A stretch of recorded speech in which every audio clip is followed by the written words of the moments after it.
Hey, Mystical, how you doing?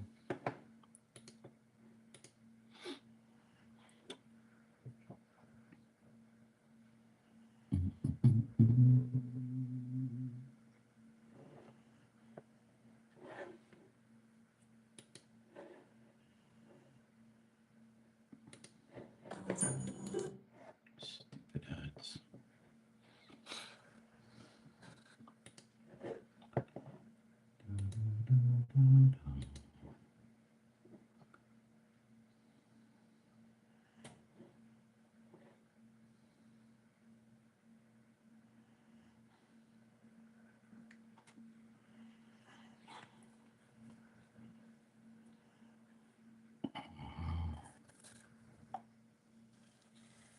I see.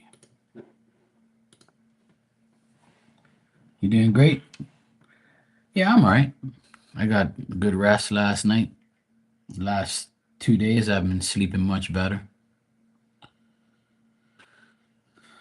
Everything's okay. For fuck's sake.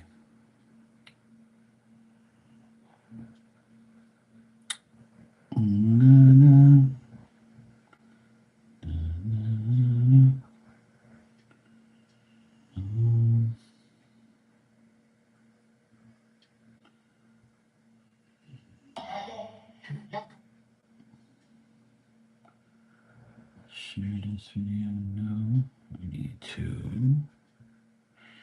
Trying to figure out how to edit something. So I've been looking at it. Okay. All right, I got that property. Okay.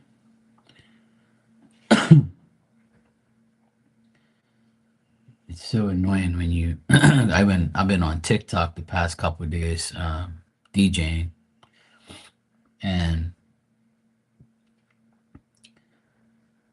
I only posted one of my videos because I didn't want to post too much, but because I don't like too much attention, as everyone knows. But I used to like do readings on TikTok, and then I stopped because there was a lot of like idiots on there and stuff and trolls and shit. So it's safer over here. But I put free yes and no question or a message when I first started, and now when I go live as a DJ, it still says it, and I'm like trying to figure out how the hell you get rid of it because when you go live on here, it's a different title. You could put a different title every time, right? So now I have to figure out on TikTok if you don't change it, then it doesn't change. So it's weird. It's like it does what you really want to do if you go live every time, but I don't want my DJ thing to say free yes and no questions because I'm not doing questions. I'm DJing. So it looks stupid with the title there, right?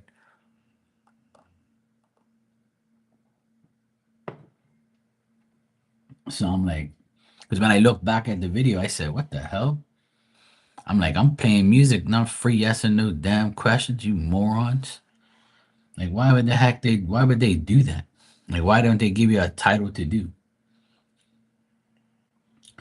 So I had to like Google it, check it, and it's like, it's so dumb how they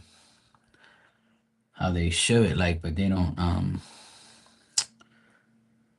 it's like they have it there, but it's like it's like the title thing is still there. So I have to figure out like how I'm gonna do it. But okay, now it says edit video. No, that's not it.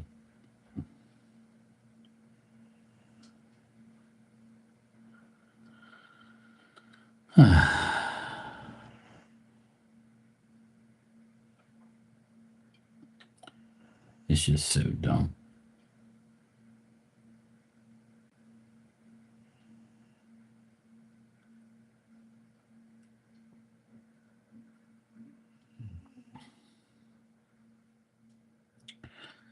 And it's I gotta figure it out next time.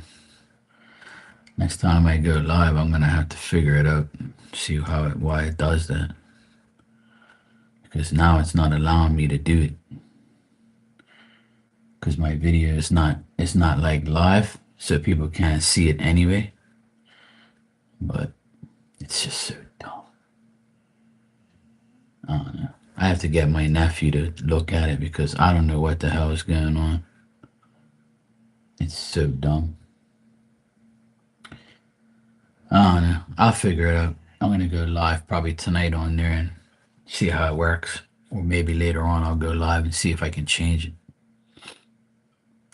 Anyway, yeah, I gotta work on that. There's always something to figure out on these stupid apps.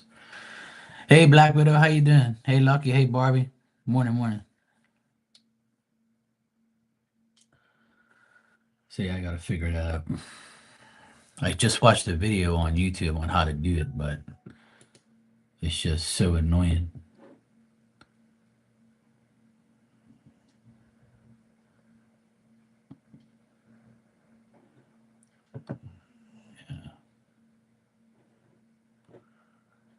Yeah, so edit post. See, I didn't post it, so it's not really there. So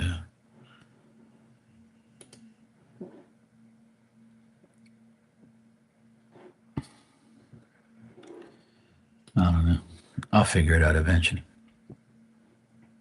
Oh man, I'll figure it out.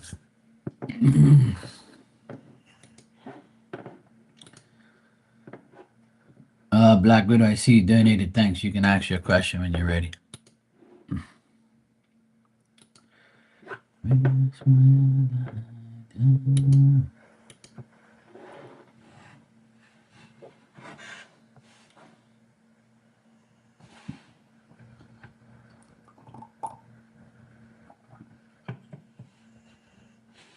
Feels so weird to be home on a Sunday at this time. I'm usually going to my mom and dad's for lunch, but my dad's not here no more, so my mom doesn't want to have lunch on Sundays.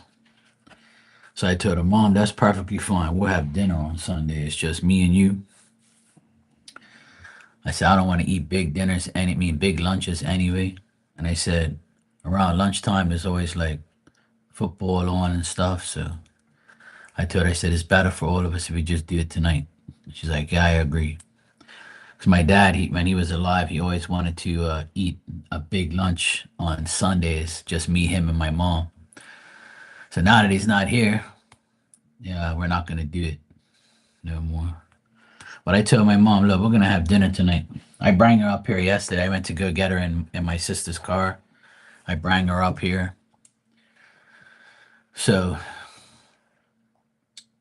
I'm happy she agreed to come up here. I picked her up. It was pouring rain. I was like, Mom, you got to get out of the house. You can't sit here all day just crying and doing nothing. So I'm so glad she came up here. She was here for like an hour and a half. She ate dinner with me, fish and chips, and then I took her back home so she can go watch TV and hang and chill out. So yeah, it's a big change now on Sundays. It feels so weird. That's why I'm here live, because usually I'd be at my mom's because it's 11 o'clock here. I used to be leaving right now. Black Widow, you said I'd like to know how my finances improve. I got a new job that I love. Oh, nice. Congrats on the new job. I could check this question and answer it, but I wouldn't take it like literally because we're not even in 2026 yet. And I don't really like looking too far ahead because I think that anything can change and anything is possible. I like to focus on the year we're on. But what I usually do is I'll check the first 3 months because it's close. Because I don't want to say the whole year for 2026. I just don't agree on looking at that because I don't feel like we can see that far.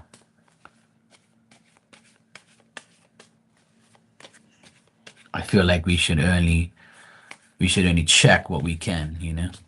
I don't feel like I have the power to do that. Just being honest.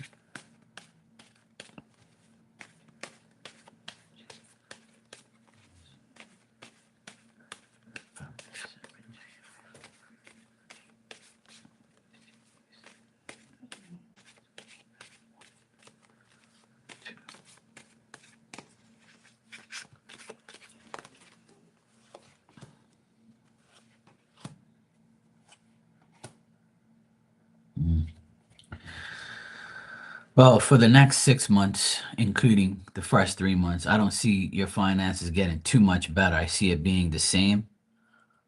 I don't see it like getting better and better. It's not going to get worse, but I do see it staying the same and not being better or worse, just being neutral and being normal. But I don't see like a significant big change. But, well, a question like this, you got to understand one thing. The only way your finances are going to get better is if you save money. So if you save your money and don't splurge on Louis Vuitton and all this other bullshit and live amongst your means, then you'll be okay, right?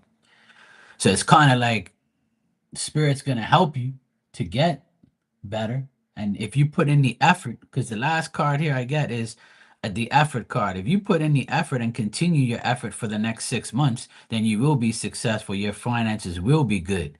But it's saying if you live amongst your means, then that's not going to happen. But what the rest of the cards say is it's totally up to you because you show up here. And I think you fear that it's not going to be good. But if you don't fear it and put effort and save and all that stuff, then it's really up to you. Because if you want your finances to get better, Spirit's going to help you. They already helped you find a new job that you like, that you love. You said you found a new job that you love. So if this new job is going to allow you to feel better and make money, then you can make all the money in the world. But if you spend it all, then it's not gonna, make your finances is still shit, right? Spirit's basically saying they'll work with you, but you have to put in the effort to continue to like save and to not live amongst your means and to pay your bills and just save some for a rainy day type of vibe. Because it's saying if you don't, you're gonna be stuck and it's not gonna like be any type of improvement whatsoever. It's just gonna stay normal. Like you're gonna keep like if the cycle you're in now is trying to catch up, then that's what it's gonna be. But if the cycle you change that cycle and you say, okay, look, I can go without this. I have needs and I have wants. I'm not gonna because I'm making money doesn't mean I'm gonna go buy a new stove. It still works. You see what I mean? Like little things like that. And I know the holidays are coming up. You probably have to buy gifts for your children or whatever, or people that you know. So it's going to be tough. To save money in these next couple months is going to be tough. But Spirit says they can help you if you put in the effort and that you'll reach full success and your goal will be attained as far as getting the money that you deserve and need and want for the things you need. So the answer is if you put in the effort, Spirit will put in their effort to help you. But you can't live amongst your means and then or else your finances is not gonna be like that great. It's gonna be normal and it's not gonna change. But that's for the next 6 months. So I didn't include this month. So it's November, December, January, February, March, April. So from now until April, if you keep putting in the effort, there is success to be gained. But if you don't, it's gonna stay in the same cycle it is now. So yeah, it makes a lot of sense, because if we do our part, Spirit does theirs. And I've explained that for like years and years and years. And I'll use myself as an example. If I started this channel 6 years ago and I'm still here, so what does that mean? That means I kept putting in the effort. They kept helping me to make me look good, and I did my part. They did theirs, and everybody's happy. It's that simple. But if I just sit here and be like, "Hi, you want a fucking card?" Or I'm just gonna read the cards and be like, "Fuck you," then I'm not gonna get shit. My attitude sucks. Then Spirit's gonna be like, "This asshole doesn't even want to read for people, so why should we help him? We're not gonna make him look good. Hell no." But if he genuinely cares about every single person that pays him, then we'll give him a good reading and tell him to put words in his mouth to give to you. So it's really up to us. We have to co-create with Spirit every day, and if we don't, we're fucked. It's pretty much that simple as that. You know, it's just like me and my DJing. After 10 years of being absent, I'm back now. I bought music, found all my music. I went live 3 times already on TikTok and my nephews were so happy watching me on TikTok play music. And they were like, "Oh my God, the goats back, talking shit to me and stuff, and then seeing them happy that I'm live and they have something to watch and something to do, and my friends all happy I'm back playing music. But if I didn't press play and press play and do that video last this week, then I wouldn't have had Spirit wouldn't have gave me nothing. But Spirit's been pushing me back in that direction to have fun, and then 2 weeks ago when my dad passed, it tarnished my brain a bit. Like I was like, fuck man, I was just starting to get back into music, and now my dad died. Now my week is all fucked. And now it's been 2 weeks since he's been gone. So now I said, you know what? I'm gonna like kick back in, and keep busy and just like try and do things to make me happy so I don't have to dwell on, the negative things. And my dad never liked me DJing. He hated it. He told me it was worthless to do. But then he saw me in the newspaper when I won the competition. He saw me in the newspaper and he just didn't say anything. And then my brother told me 2 days ago, he told me, man, you know how many people stop me and ask me if you still DJ and they still have your CDs and they still say that you're the one of the best they've heard. And I'm like, yeah, I'm back out now. He goes, oh, really? I say, yeah, I'm back on TikTok for a little bit. And I said, I'm going to go live every day, every night for like 20 minutes just to like, get used to it again. And then when I feel like I'm back in action, I'm going to go longer and do it more often. That's all. There's a lot of bad weather coming up, so I'll probably do it like twice a day, maybe, or once a day, or it might come on here and then go on there. But see, if we don't take that initiative to change our life, then our life ain't gonna change. So if I just DJ in my workshop to myself and be like, yay, then there's nothing's gonna happen, nothing's gonna come out of it. But if I go live and play music, then I can make other people happy and remind people about songs and music, and I can also feel happy doing it, just like I come on here. So if you don't make the effort, then nothing's gonna happen. And the thing is I can make money as a DJ online too, because people like send you gifts and tips and things like that. Or if you request a song, they'll pay you or something. So at the end of the day, I can. It's another income that I can try and get. And I'm not doing it for that reason. I'm doing it because I really want to get back into it. And everybody's been telling me to because everybody's so boring. And I have a style of music play that I'm not the best, obviously, in the world, but you know, I'm good at what I do and I know it. But the thing is I'm experienced. I know what music is out there, and I have so much music. It's unreal. I have so much music, and I found all of it. I have all of it. So I just need to like get used to it. Get back into the groove of things. So all I need now is to get a laptop, which I haven't had in years. I actually have an old laptop, but it's probably not going to work anymore. But I think I gave it to my cousin, to be honest. I think I did, yeah. And the other one broke. Yeah, I don't have it. Yeah, that's right. I don't have it. But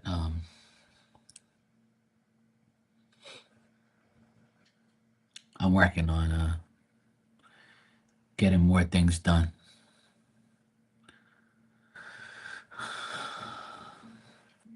day by day.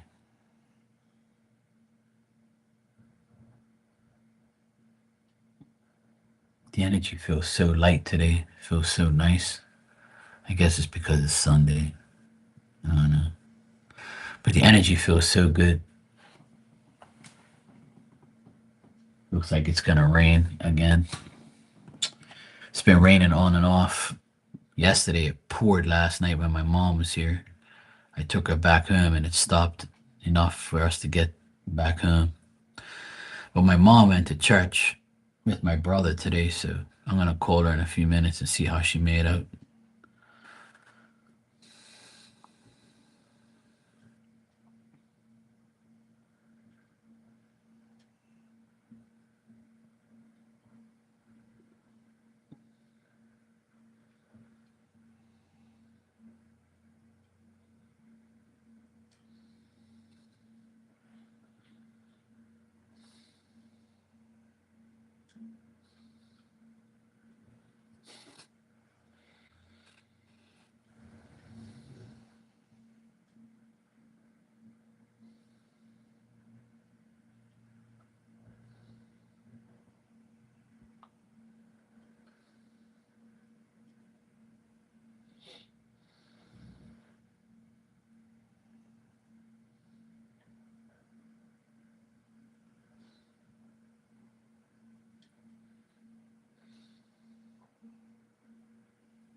I think Celtics play tonight.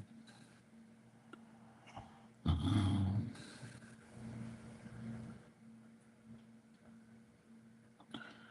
Sporting plays at 3 o'clock. I can't. Yeah, they do. What is 16:30? That's 4:30, right?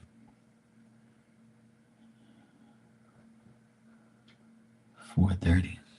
Shit. It's like right after the games, back-to-back games. There's a lot to watch today. So 4:30, 6:30, I would say. Yeah. I'm gonna see if my mom wants to have dinner tonight. I'm gonna call her in a little bit.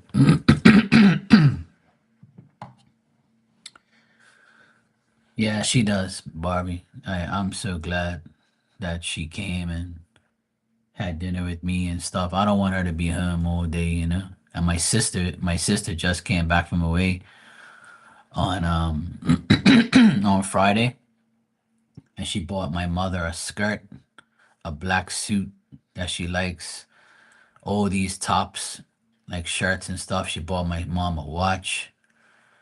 So my mom's so happy she has all this, clothes and stuff, new clothes.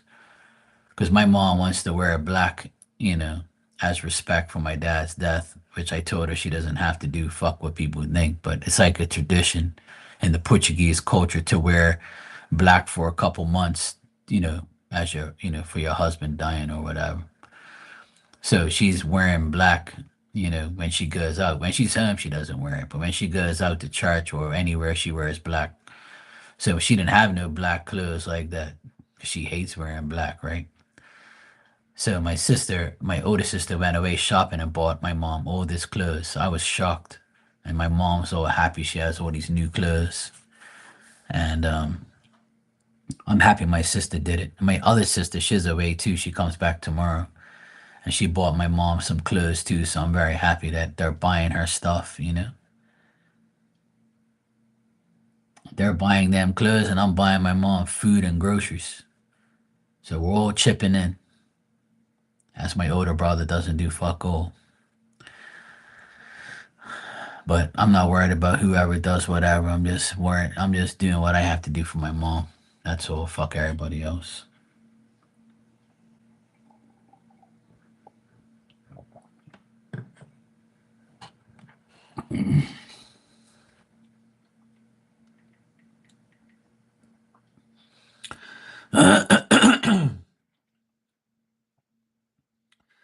I'm actually gonna call her now to see how she's doing because it's quiet in here right now.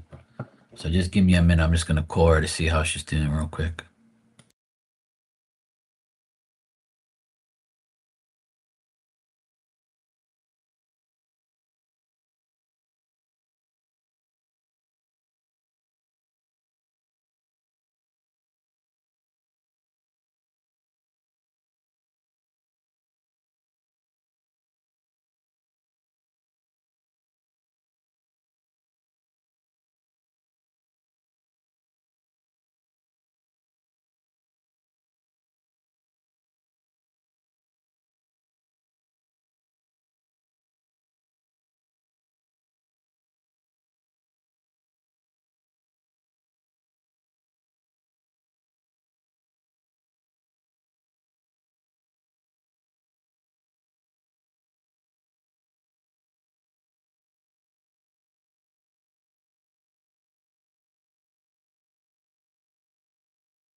Hey Shakima, good morning. How you doing? Just talking to my mom. She's feeling much better. She doesn't. She says I've been there every day of the week, and she says, "Oh, stay home, watch your sports. I know you like to stay home, watch your games."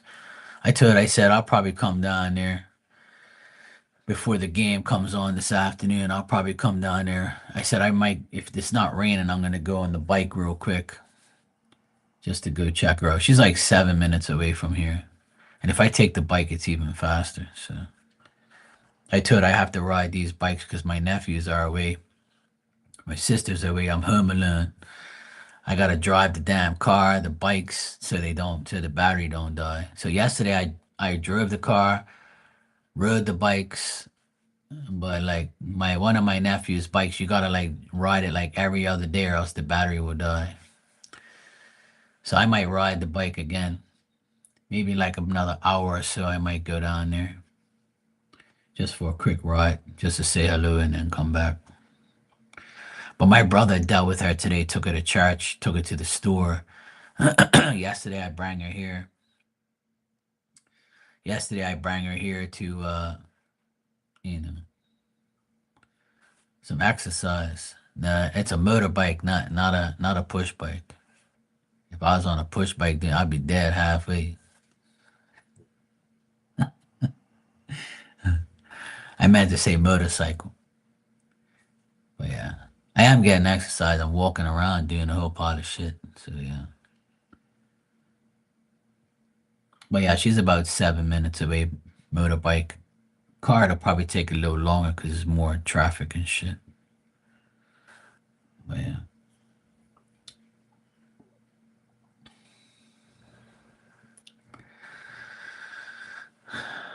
So I'm gonna take the motorcycle.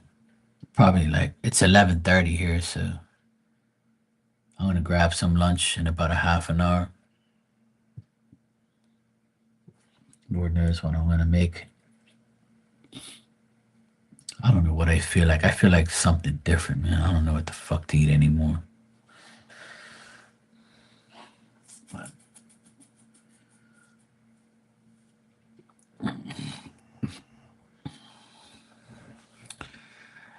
it's all right, Barbie. I was on the phone with my mom forever, so just now. Hey, Miss Al Scott. Good morning. How you doing? So, yeah, my mom said she went to church with my brother. My brother took her to church. She said it was hardly anybody in church, but she said my brother and his friends were there, and she says it was a nice church service. And she's home now. She says she has plenty of food, and she doesn't want me to come down there again. I've been there every day this week, like two, three times a day. I'll go visit her or talk to her, see how she's doing. But I'm trying to make sure she doesn't go into depression. But she's okay. She feels better because she had the flu and cough, and now she didn't cough at all just now. But I heard her blow her nose, so she says the Dayquil I gave her was good. It worked, so she's all right. She'll be okay. Till her life is gonna have to, you know, life is gonna have to change now. So it's fucked up, but you have to deal with it. You're on a liquid diet today. You have a procedure tomorrow. Oh shit. Well, I wish that everything and hope everything goes well. You'll be fine. I know you will. Spirit's got you. Yeah, she's not that sick anymore.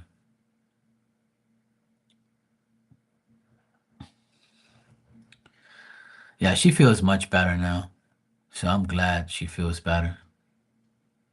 Yeah. Yeah, like my nephew in England, he's in the UK in college and he got sick too. He's been sick all week.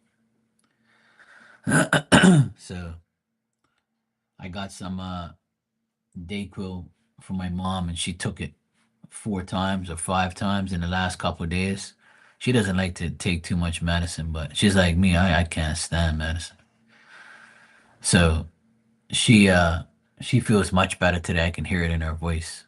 So we gave her a lot of food. So good to go. You're doing good this morning, enjoying some coffee, unfortunately.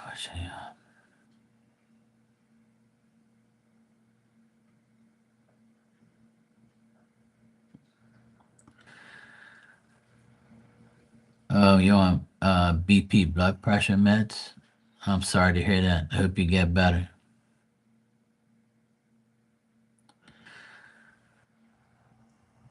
I'm all right. I have to hold it down for everybody else, you know what I mean? One thing about me, I'm not an emotional type of person, and I don't emotionally get into like, I don't even know what depression is, you know? So my mindset is to be strong for my mom and my family from because of my dad. And I'm not the type of person that will sit here and cry all day and question what God does. Everything happens for a reason. Everybody's time comes, and my dad's time came. There's a lot of people who have lost their parents. There's some people who never saw their parents, never saw a lot of things. So I'm blessed to have my dad in my life all these years. You know, he's gone, and now I have him in spirit. So for me, it's a lot different because of my mentality that I have towards death and towards him and towards my family. So my mom's taking it very hard, obviously, because she's known him for 60 years. So it's hard for her to be in the house by herself now. She can handle being there. It's just, you know, fucked up. You come home and you don't see your husband and shit. So, but I'm all right. I can hold it down. You know, I'm not a wuss. You know, I take it as it happens. I'm not gonna sit here and, you know, a lot of people question God when people die, but not me.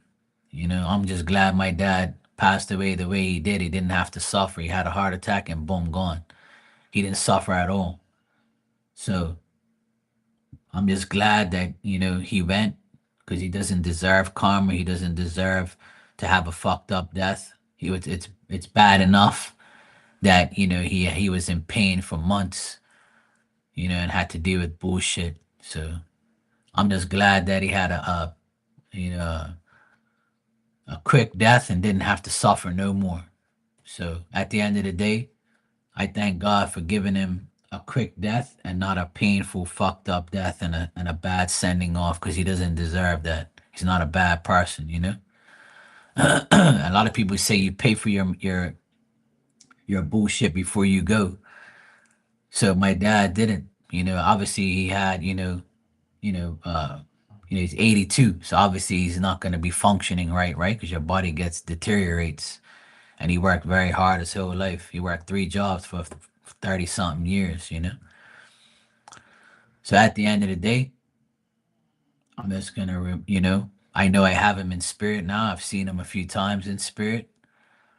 And yesterday, I didn't see him, but I heard his voice.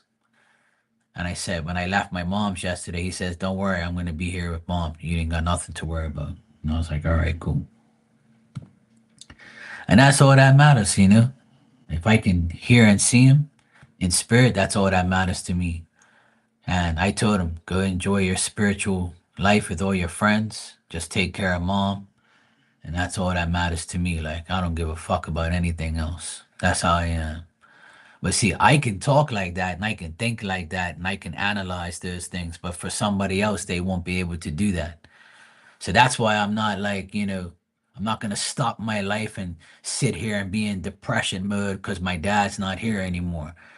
I already know what death brings. Death brings a spiritual form which now becomes a part of you 100% forever.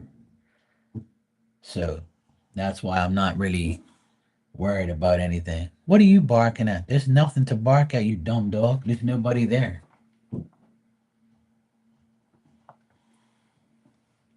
This dog's crazy. It's the trees moving around. It's not a person. You hear her growling? She's dopey. It's nobody there, baby. Nobody's there. It's the trees. It's windy here, so like the trees are moving, so she thinks it's a person. There's nobody there.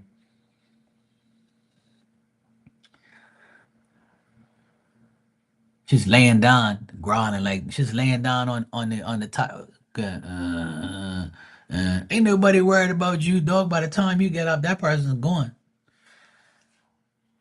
Sit your old ass down and stop growling. Well, ain't nobody there, dog. That's the trees.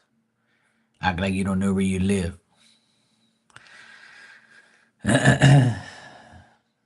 Dumb dog. Crazy. Yeah, exactly. He's here. To me, like I said, I've mentioned it, I've said it a million times since my dad passed, that for me it's different for me. Yeah, she does.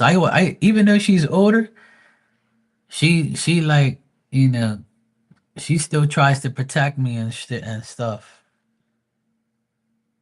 She's been a pain in the ass, but she's all right there. She can tell like I've been, sad about my dad and stuff. She can tell because she stares at me and like this guy's not laughing and carrying on like he always is. But my life ain't gonna change, and my main focus is my mom right now. I'm the most flexible child she has, so I work for myself and I can do what the fuck I want. I don't have a 9 to 5 job like the rest of my siblings. I can do what I want, come and go as I want. I don't have a boss to tell me, oh, you can't do this, you can't do that. So I have to now continue. I wouldn't say do something new. I have to continue to take care of my mom. 'Cause I've been taking care of her and my dad for years since they've been, retired.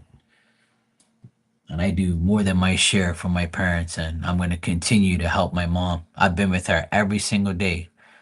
Every day I've been with my mom since my dad passed. My dad passed 2 weeks on Friday. So I've been with my mom every single day to make sure she doesn't get, fall into depression. And, I've been telling her, look, mom, all your siblings are gone. Your mother and fathers are gone. You only have one sister in law or one brother in law, and you have your children left, right? God is only going to put you in predicaments because He knows you can handle it. She goes, I know, I know. And I'm like, I knew you know. So now you have to be strong. Now you have to understand that you're now in the predicaments that your sisters were in. When their husbands died, they lasted 18, 16, 18, 10 years without their husbands, perfectly fine in their own home. Your sister in law is 86 and she's home alone. Your brother in law is 88 and he's home alone without your sister for the past 7 years. Your other sisters lasted 16 and 18 years without their husband in their home by themselves. And none of them, hardly any of them had children. You do. And your children are going to fucking help you. And that's going to be if my other siblings don't want to help that much, then I am. That's all. Because I'm flexible and I can do it. And I don't look at it as a sacrifice. I look at it as something that I'm going to do because I've been doing it all this time. And my mom tells everybody, I'm fine. I got Mark. Mark's here every fucking day. Mark took me to dinner yesterday at his house, at his apartment. My mom is sitting right here. I put the TV on. She was watching, and I cooked fish and fry and sweet potato fries for her. Like that's like her favorite is fish and fries, sweet potato fries, and I made it. It was fresh fish. She ate it all. She ate everything on her plate. She goes, I can't believe I ate everything. I said, it's because it's me. Like that good food, ma. See, I'll cook for her. She cooked for me for fucking years. So why can't I do it for her? And I wanted to get her out of the house. She was mad at me because I went all the way to pick her up, come back, and then take her back home again. And I said, Mom, it's my sister's car. I have to drive it or else the battery's gonna die. She's been away since Thursday. So the last time I used the car was Thursday. So I have to use the car. She goes, okay, well then come get me then. She wanted me to bring everything to her house. And then I said, no, my point is I need to get you out of that damn house so you don't keep thinking about that all the time and get you away from there. Because you've been home all this time. You ain't going nowhere. She don't drive, right? So I told her, I said, look, you don't have to drive. I'll get everything you need and I'll pick you up no matter what. I said, Mom, I'm flexible. I can do what the fuck I like. I'll work when I want and do what I want. My main focus is getting her to the point where she is okay again, which I don't know when that's gonna happen, but I'm willing to make the sacrifice to help her.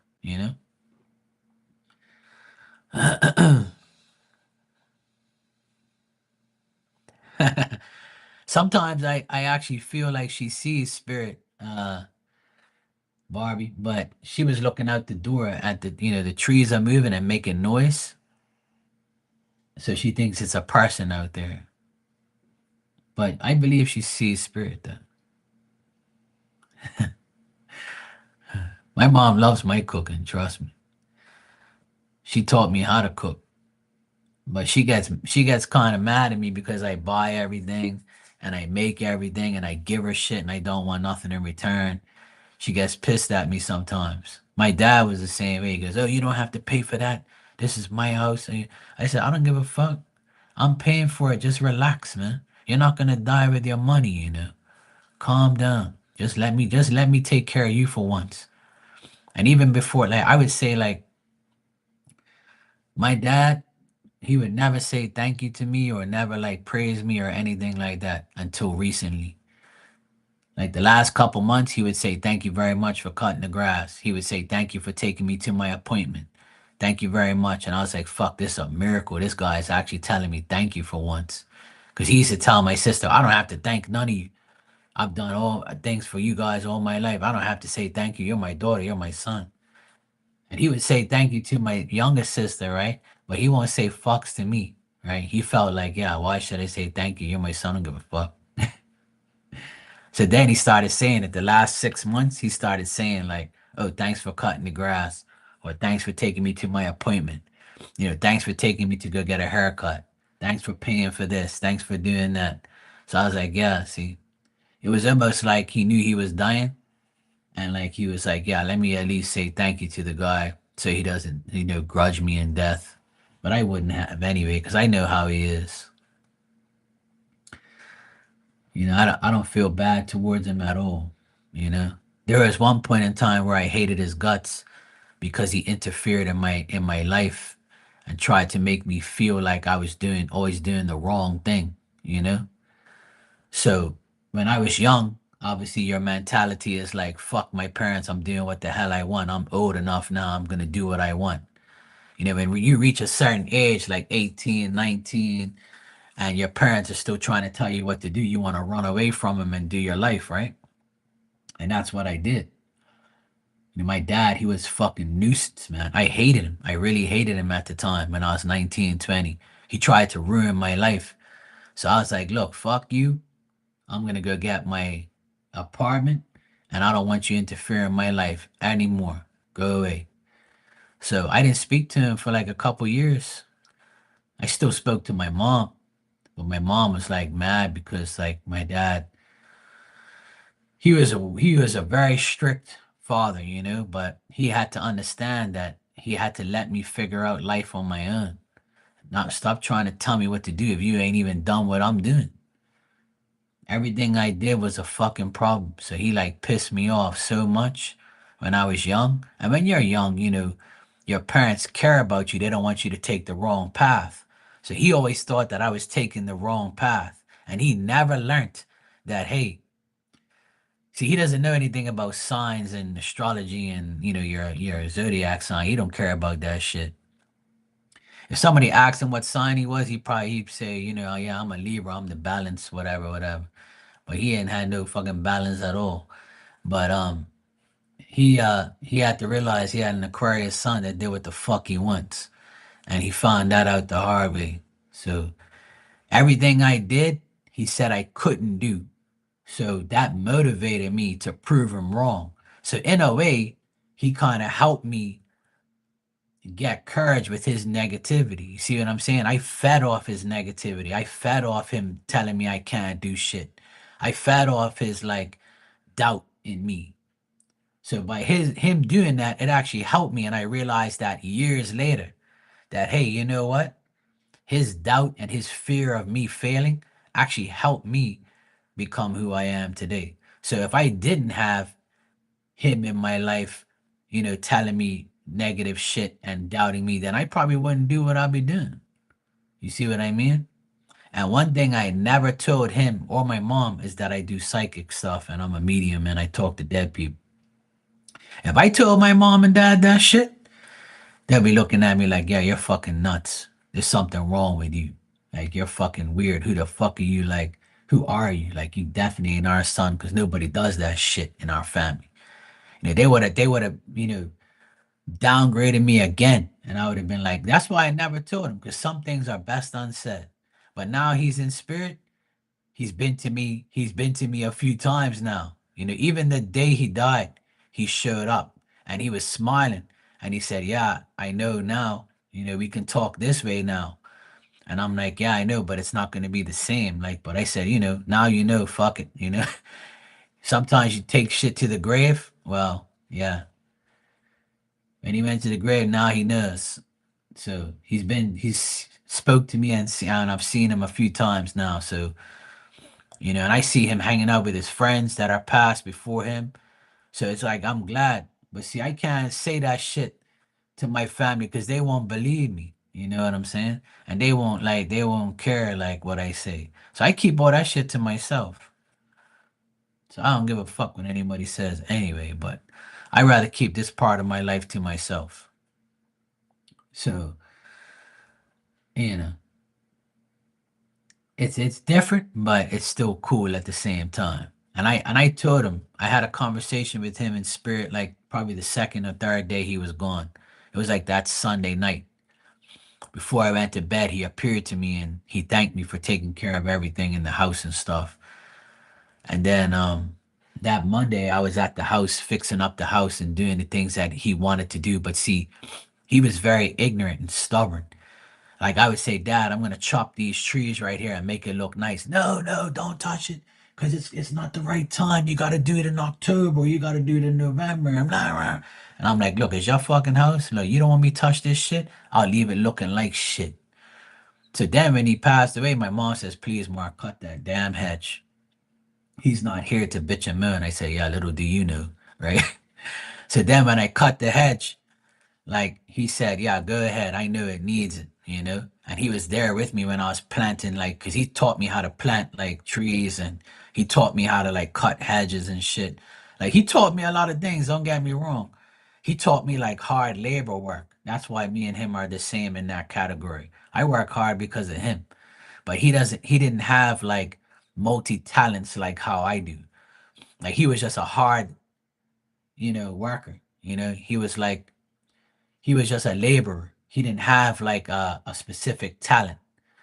He didn't have like he was a mathematician. That's what he was known for. Like he can add real quick and he knew math really well. And he had, a decent and he knew how to do shit, right? But he worked hard. That's all he knew. Like that was it. But he I remember I tell people all the time back in 2007 I was pretty much on the end of my rope for working for people because I couldn't work for people anymore because I wasn't getting paid my worth and all my bosses were fucking haters and jokes. So I remember I sat down in the kitchen. In that kitchen, a lot of things have been said. He even died in the kitchen. So it's like, it's weird, right? So I remember being in the kitchen and sitting on the chair and I looked at him. He was on the couch and I said, Dad, look, I'm going to start my own business. Hey, no way. That's the worst decision you can make. You don't, you don't have a van. You don't have a car. You only have a bike. You need tools. You need education. You need to go to college. I said, Dad, hold the fuck on. Calm down. I know what I'm doing. I'm 29 years old. I've worked hard since I left school. I know how to do electrical. I know how to do a little bit of plumbing, painting, maintenance. I'm going to start a maintenance business. I'm going to do whatever comes, I'm taking it. I said, I already have all this work lined up. with all my friends' parents are giving me work. I have business cards. I'm going to go register my business. I'm going to go buy a car and I'm going to start working. Oh, well, it's nothing like getting a paycheck every day. I said, Dad, have you ever been on your own? And he didn't say nothing. I said, how the fuck you going to tell me that I shouldn't go on my own and start my own business if you've never done it?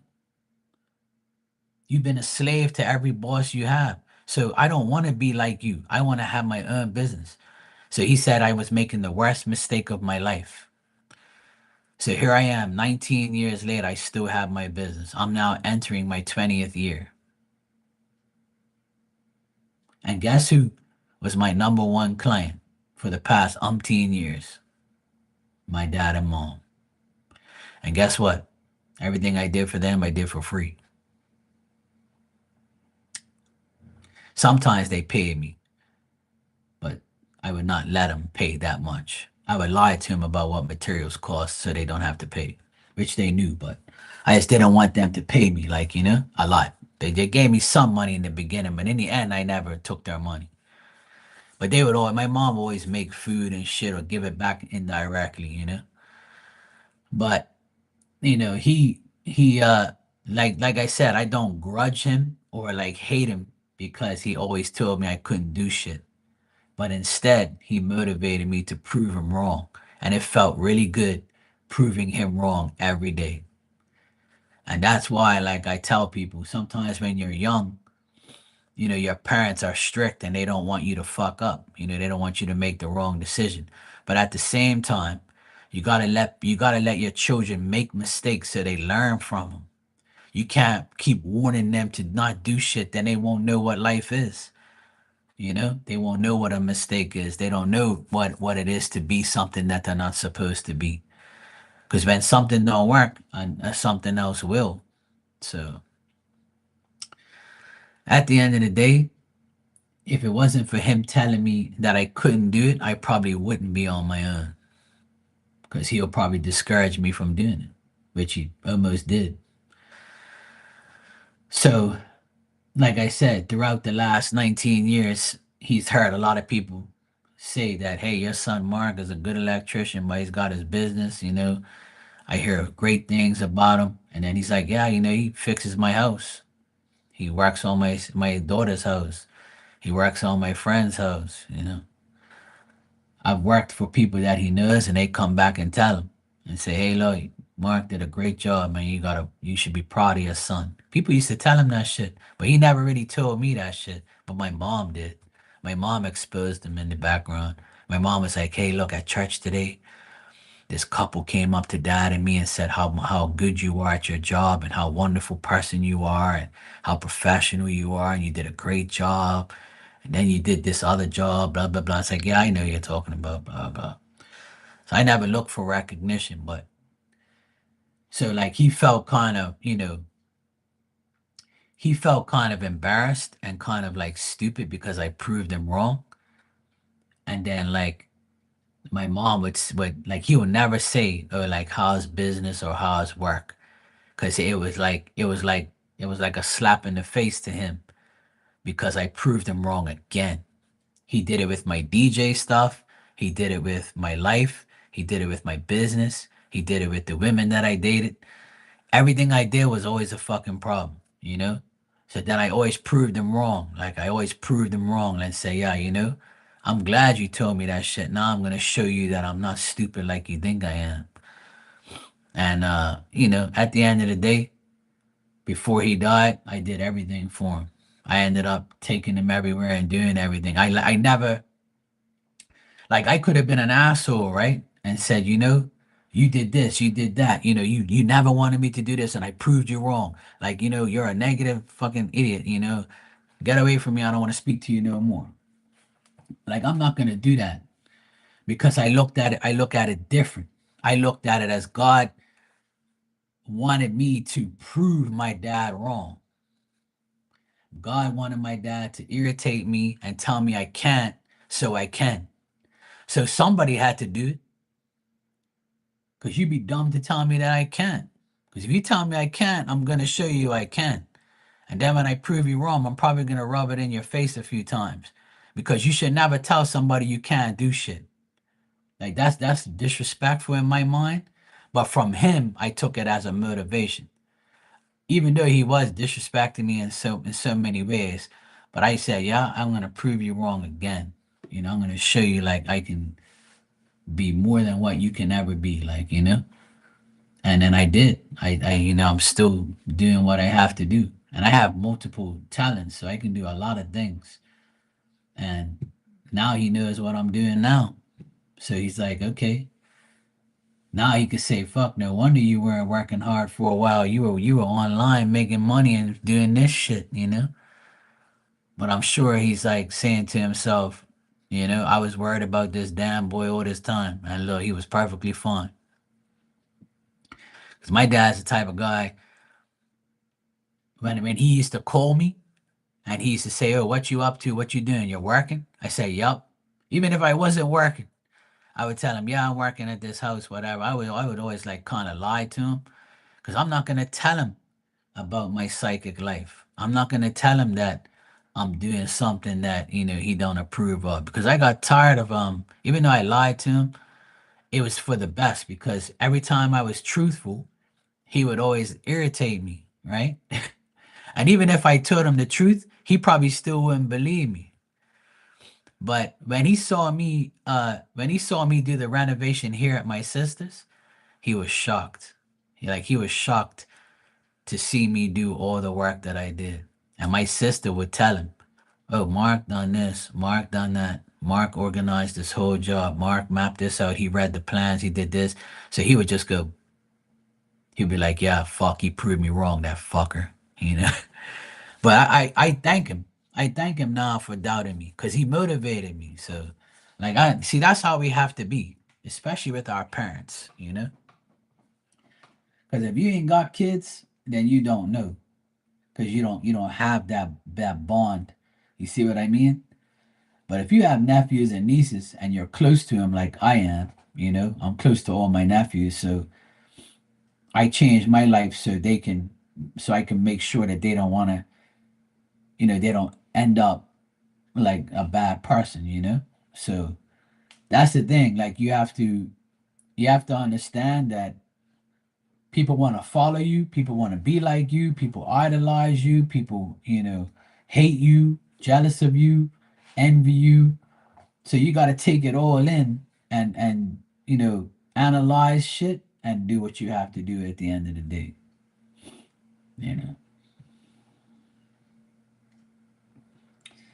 Yeah, Miss L. Scott, I know he does that. He's definitely like when he came to me in spirit, he was like he looked kind of like shocked, but then he started like smiling as if to say, "Yeah, at least I could talk to you on this side now." And you know, when I watch the game later on, he's gonna be watching it with me, just like my uncle. My godfather's been here for years watching the game with me. I've had other mediums tell me that he's here watching the game with me and hanging out with me. And now both of them could be here now watching the game with me. But if I was him, I'd be going to the stadium and watching it. Fuck that. You've been watching it on my couch for years. Go watch that shit at the stadium. That's what I always say. If I'm in spirit one day, I'm going to the stadium. I ain't gonna stay in nobody's house. Fuck that. I'm going. I'm going to that stadium, watch that shit every day. Every week, I mean. I'm going to the arena and have fun.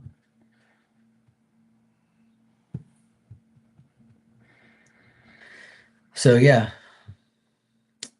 that's how it's been for the past 2 weeks ever since it's been gone. I've been thinking about a lot of shit that he put me through, but it was all for the better. And now that I'm DJing again, it's like I'm doing something that he hated me doing. But he knows deep down inside that, I love it and I'm good at it. So it's something he doesn't approve of, he doesn't like. But at the end of the day, he knows that, maybe I started before he died on purpose. Because if I told him, if he was alive and I told him, yeah, I'm DJing online, he'd be like, this guy's a fucking idiot. But now he could say, yeah, I'm gonna help you in that area because I never helped you in that area before. So You know, it's all good. Okay, Barbie, enjoy the rest of your Sunday. It's lunchtime here now, anyway. So I've been on here for like an hour and 20 minutes.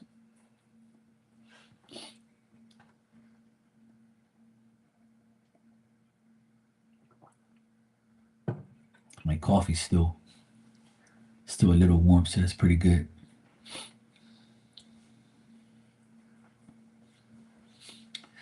But it's all good. You know, we have to go through these trials and tribulations with our parents, shit like that. You know, it's life, man. But I don't think you should hate your parents, you know, unless they've done something tragic to you. But then you have an excuse. Hey, Marley, good morning. How you doing? You're drinking chicken broth? Ugh, I feel for you.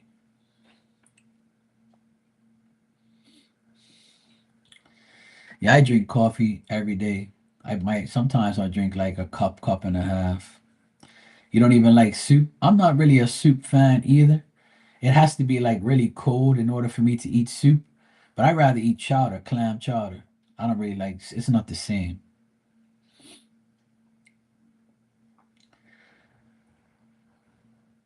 I can answer your question right now. That's what I'm here for. But I can come on later and answer if that's what you want. But I'm answering questions right now. It's cool. I'm just here talking. Anybody who wants to ask a question, they can ask a question. I'm just here running my mouth. Yeah, exactly.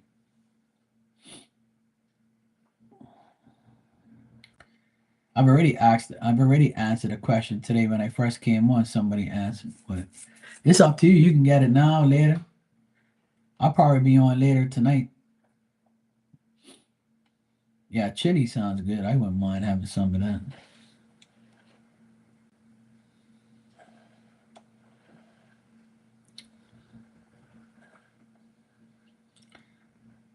I'm gonna go for a motorcycle ride. I gotta check the weather first, and then I might go for a quick motorcycle ride.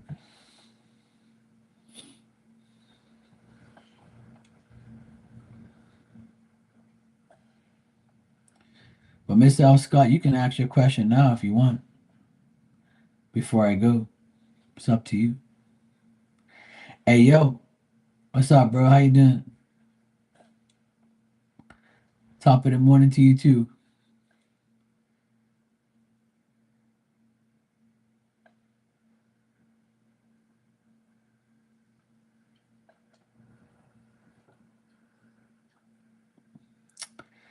Celtics are playing like shit right now. They played tonight. They played today, this afternoon. They played the Pistons, I believe, at 4:30 my time. First game they lost by 1 point, and the second game they got thrashed by the Knicks, and then they came back in the end. But the Celtics are a team that's why that saying is out there. It's a miss or make league. When the Celtics are firing on all cylinders, we win. When those guys start jacking up them threes and you see all them bricks everywhere, then we lose.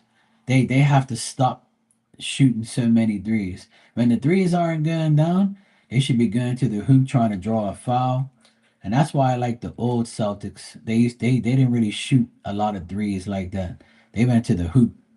They lived on the line and set the pace of the game. But this coach, he's I love him. You know, we won a championship on that, but when it doesn't work, you gotta change the system. You know, when you miss all those threes, you gotta take that shit to the hoop. You gotta win the game in the paint, and that's what their biggest problem is. They don't know how to balance it. They're always looking for that three. Fuck that, man. Drive to the hoop. You got so much talented players that can play in the paint.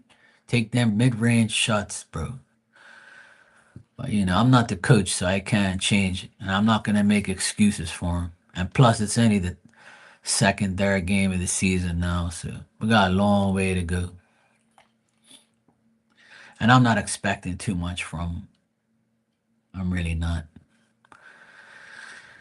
So it's all good. You win some, you lose some. It's gonna be a long, long season. You know, I'm not panicking yet, but it's a different team. We lost a lot of players. Celtics have a whole new team, pretty much. Okay, no problem. I'll wait for you.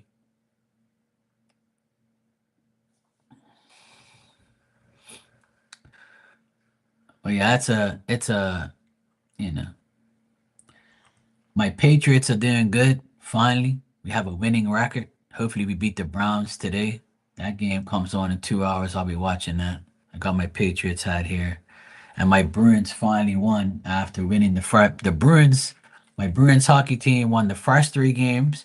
Then they lost the next 4 games, and then they won last night finally. And I'm like, Jesus, man, how could you win the first 3 games and then lose the next 4 and then win? And like, what the fuck, man? I'm like, shit, you should be keep winning. Damn it. I was all excited. I'm like, yeah, finally, these idiots are winning. And then they went and lost. And now the Celtics are 0-2. They lost the first 2 games. And tonight's not going to be any easier. They play the Pistons. So it's all good. I don't fucking care anymore.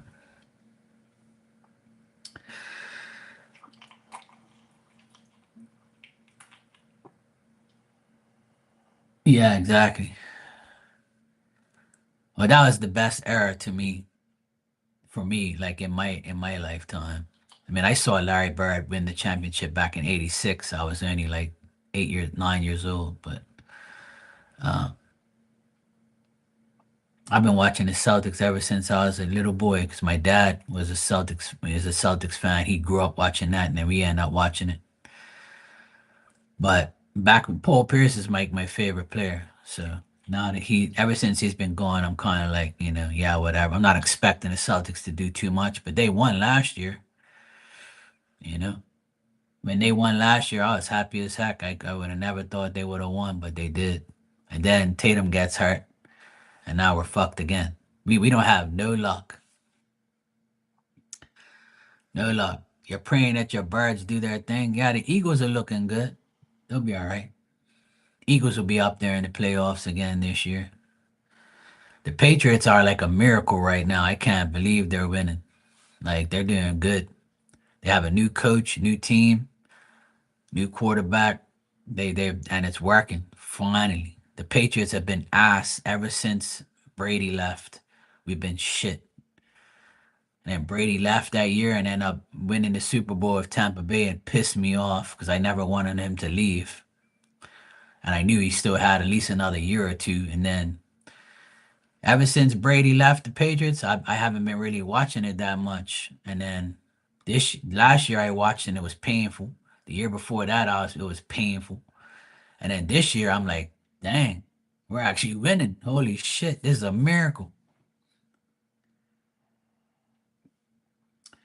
The ads are because I've been monetized for a year now. Now, like you have to have ads if you want to be monetized. If not, they won't monetize your stuff. So it's annoying. I know it's annoying, but I can turn them off right now, real quick. But I know the ads are annoying, but it's nothing really I can do about it. I can put them on like a longer thing. Yeah, I mean, it's not about the money. It's just like I can schedule it right now, so it won't interrupt the reading. Yeah, like if you have a premium package, you'll never see an ad. So it's like, you still gotta pay money to not see it. But I just set it to 24 minutes, so you shouldn't see it for a while. But about the ads, even though it cuts off the live, like when I'm talking, you can always rewind and see it again. Like, you can always see what I said afterwards. Because a lot of people ask me to repeat myself, and I'm like, I'm not going to repeat myself. All you got to do is rewind it and see it. Because the ad doesn't cut off the reading when you go look back on it. You just have to, like, during the live, it's a pain in the ass. And I think that they shouldn't have ads for psychics because you're doing like readings and shit, right? but it's annoying. But I tell everybody complains about them, but it's not my fault. I pretty much it's like it's recommended. If I don't do it, then I can like they won't monetize the live. So it's like annoying. And I'm actually making money off of those ads to be honest. I make like $10 a month just by having the ads. So if they're gonna benefit me and pay me, then fucking right, I'm gonna put them on there. Everybody's gonna have to live with it. But I have it on low frequency. I have it on low, so it comes on like maybe every 8 minutes. So what I recommend is as soon as you get an ad, put your question in so I can answer it in a couple minutes and it'll be done. Yeah. But if you have like Shakima said, if you have a premium package on here, you don't see no ads at all. But you gotta pay for it, obviously. Yeah, a lot of people like wondering why I got ads. It's because I'm monetized and now they're making it kind of like it's kind of mandatory for me to have them because if not, I don't get paid. Like I don't get paid, what I'm supposed to. But the ads run when you go rewatch, when you go rewatch the live, the ads are gonna come anyway. It's a freaking pain in the ass. Thanks. I've been monetized for over a year now. So, and people can do super chats. It's not just PayPal. You can do super chats now. But I think that next month I'm gonna put the price up because YouTube takes 30%. And when somebody gives me a super chat for $5, I'm not getting it. I get 30% taken off the $5, which is like $3 and something cents. So I'm kind of fucking myself over right there. So I might put the price of super chats up and PayPal will stay the same. But some people don't pay the difference on PayPal, so I still don't get the $5. So, but some people don't even realize, and some people do and don't care. So I think that's what I'm going to do as of November 1st. Unfortunately, I'm not going to keep losing money because people want to pay me through that. That's why I didn't want super chats because I'm losing money by doing that. And like I said, it's not about money to me. But if you can't give me $5, then I think something's wrong. And it's not like you're getting $5 for shit. So as of November 1st, I think I'm going to change my super chat price. I might change my PayPal price. I'm not sure yet, but I have to see. I think what I might do is change the price and also give like a card as well, just to like, make people happy and feel like I'm being fucked up. Because there's gonna be some people on here and be like, they listen to their bitching and moaning. And a lot of people like they just are weird like that.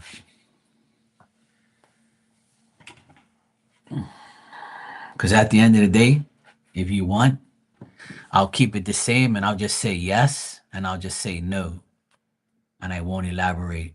So if you want to give me the same money, then I'll give you less. Just like my thumbnail says that I have. You give less, you get less.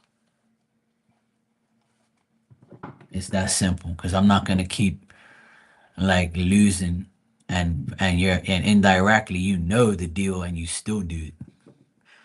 So that's why I give less to some people and some people get mad. They're like, oh, you gave that person more than me. And I was like, you know why? Because of this. And then they're like, oh, okay. I understand. Exactly. Don't disrespect me because I will call you out. Like, you think I'm fucking dumb? I know what you're doing. And it's like you know better. Because if I did it to you, you'd be irritated.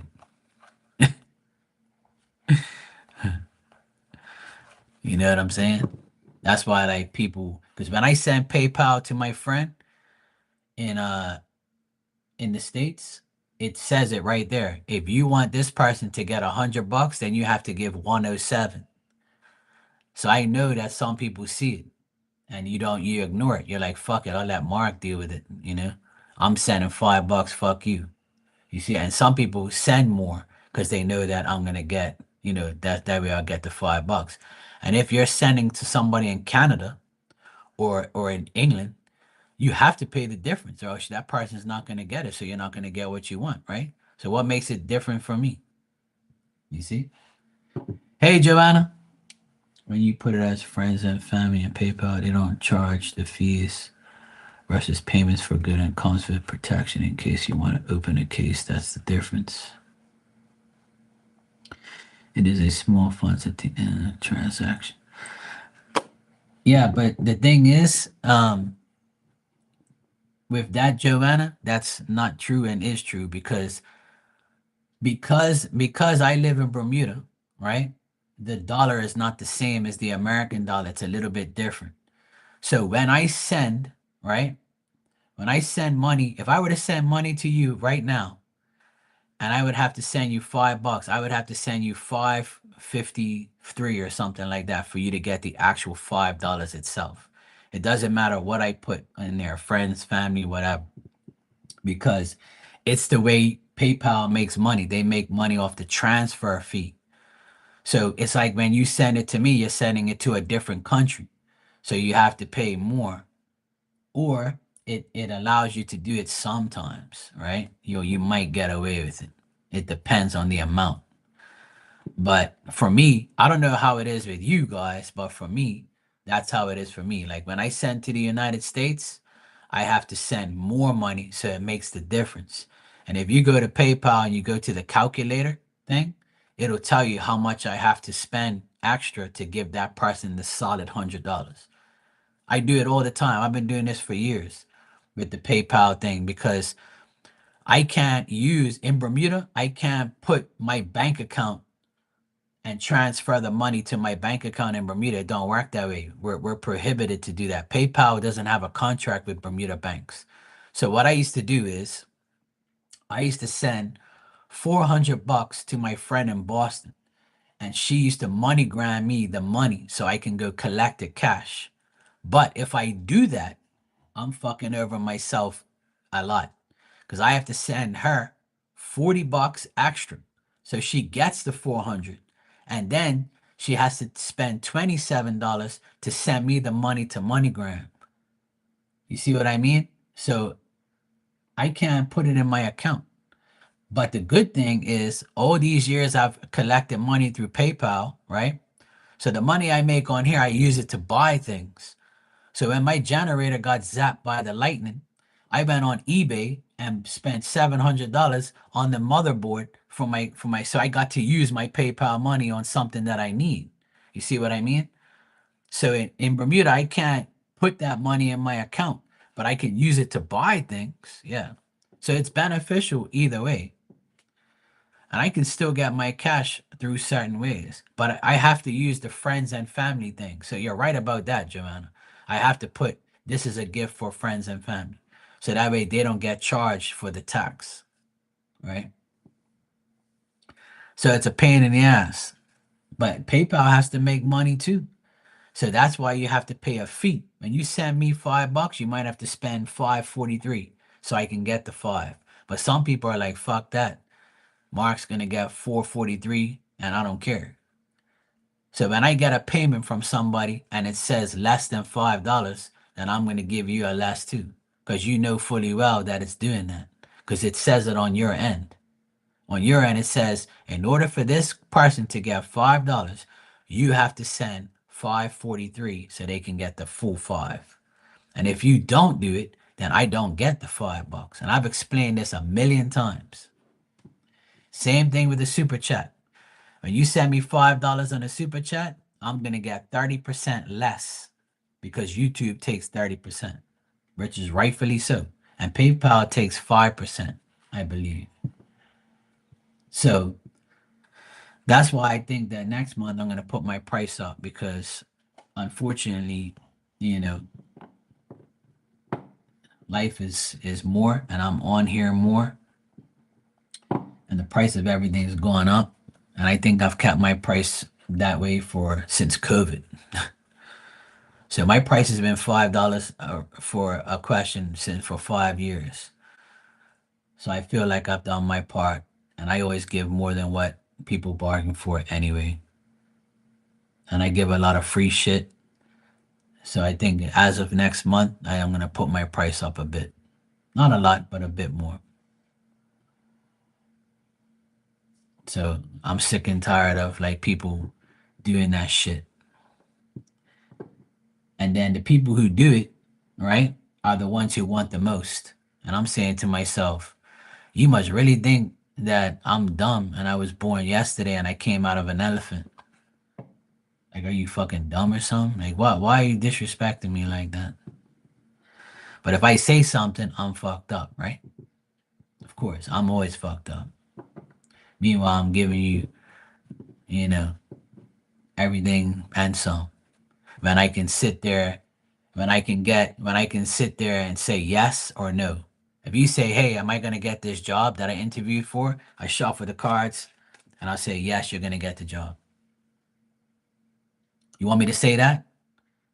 Or you want me to say, yes, you're going to get the job. And if you're dealing with a man or a woman or you're doing this like I always do and give detail, it's, you want that or you want like a yes and no bullshit like everybody else does?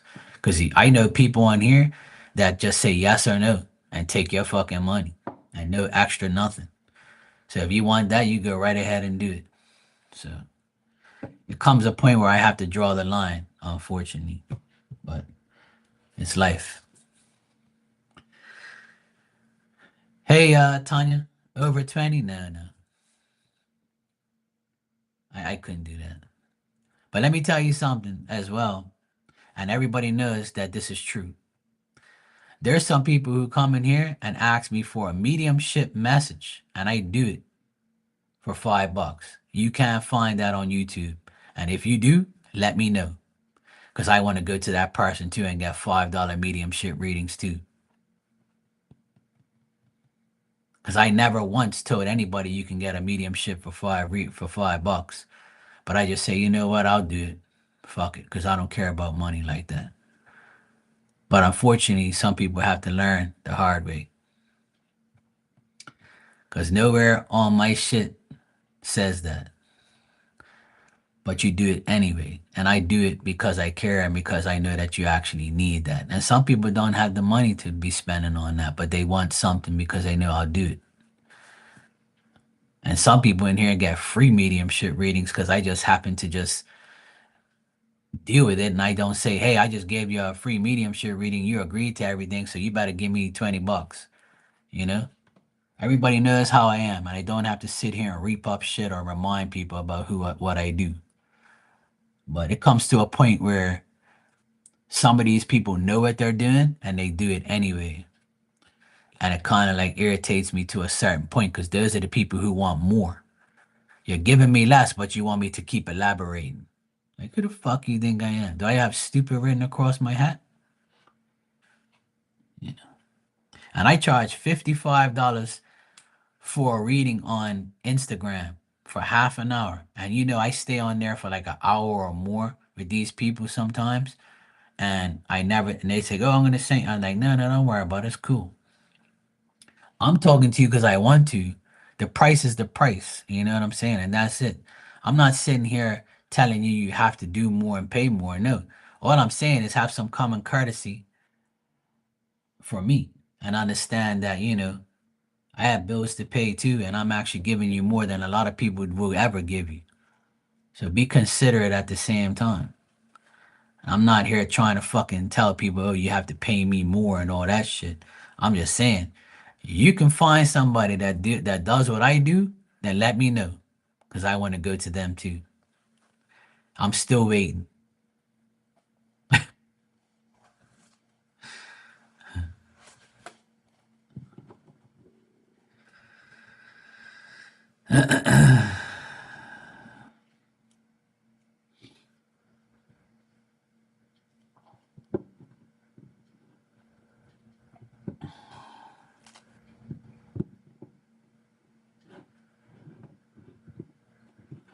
But anyway, these are things I don't like to talk about because at the end of the day, it's my choice, right? And it's my, I can make it different whenever I want.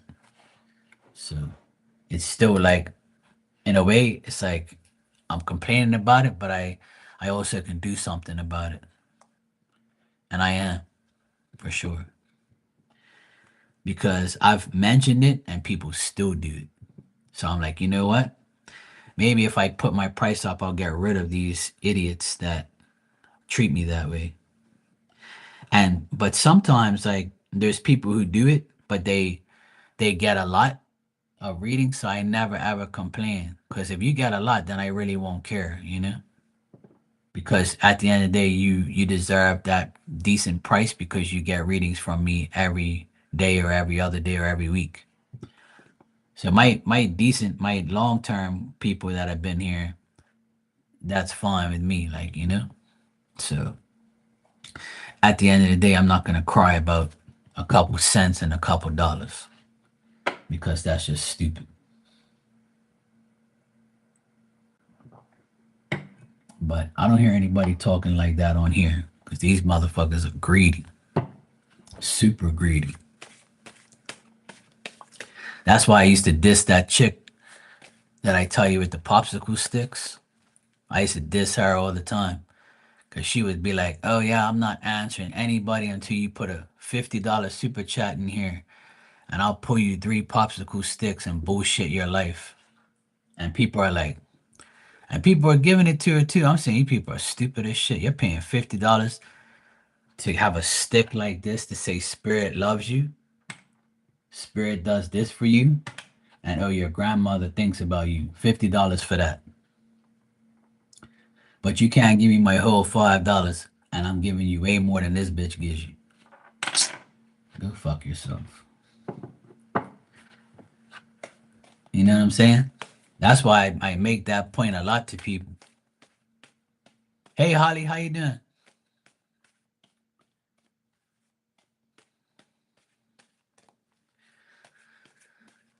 Thanks for the super chat, Miss Al Scott. I see your questions there. Sure.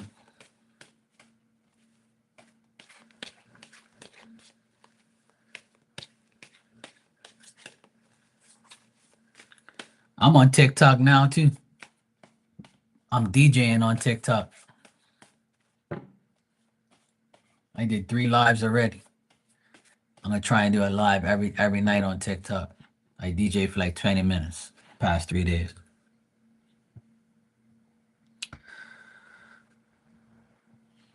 All right, let me see. So you said, should I truly separate from my partner?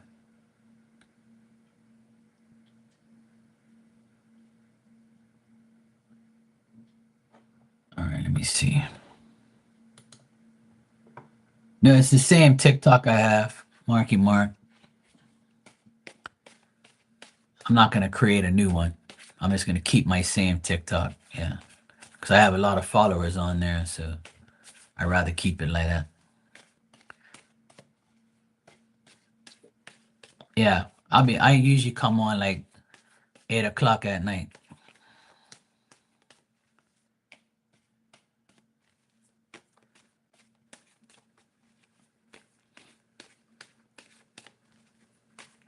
Oh, cool, Holly. I hope you have a great birthday on Wednesday. Yeah, my TikTok is Marky Mark BDA, like Bermuda. BDA. Marky Mark BDA. That's my TikTok. It's a picture of me and Diamond.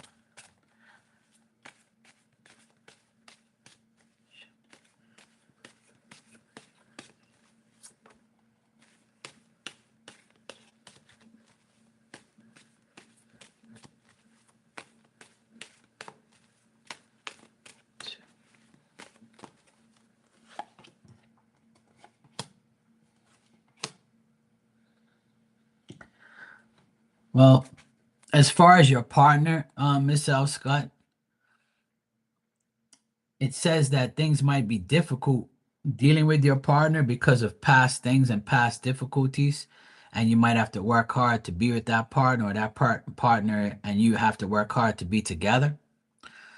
But it's saying that if you stay together, it should be fine. That separating from your partner is probably going to be worse. So if you're fair and you're reasonable towards your partner and you have good intentions towards your partner, then you should be fine. But you have to make sure the actions you take towards your partner actually mean something and take that person's advice or take the advice of you and your partner together talking to each other. So, but if you have like a resentment from a past issue, then that's on you, right? But if you were to like disconnect from your partner or separate from your partner, then it's not going to give you any type of conclusive gain. And if you do separate, the person's probably going to want to be back with you within a couple weeks or whatever.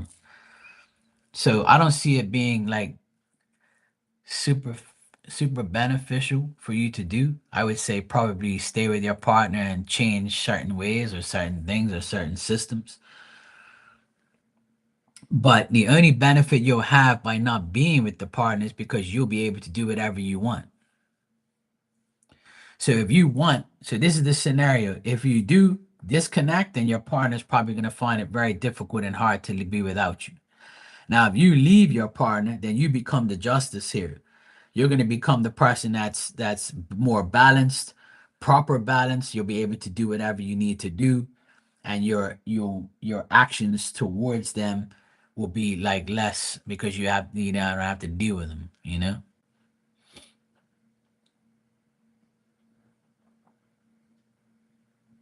right? So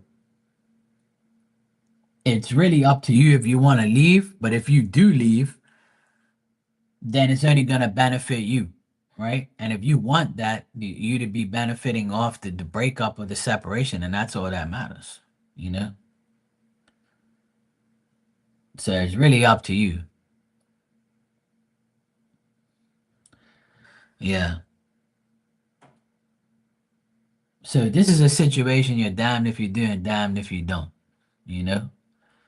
But what I would say to you is this: because you show up here as the justice card, that tells me that you have good intentions. You're doing what you want, but you also have to be fair to yourself. Sometimes when you are with a partner, you can still separate and disconnect from them to a certain point to better your life.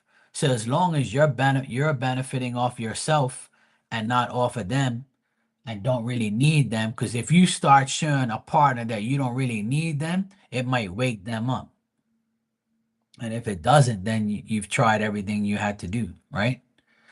So you should never let a partner bring you down to their level.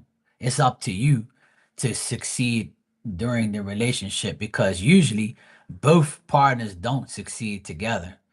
It's either one or the other, right? But if both succeed, it's a miracle, yeah? But it does happen.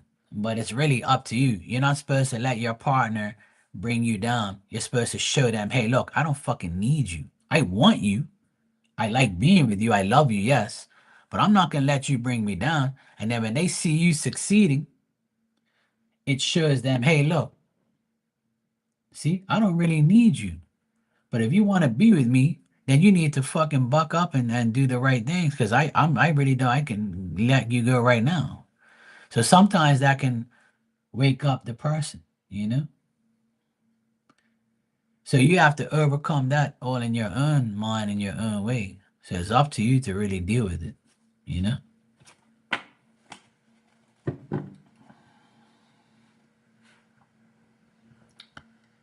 Each time I move forward and kind of my business, just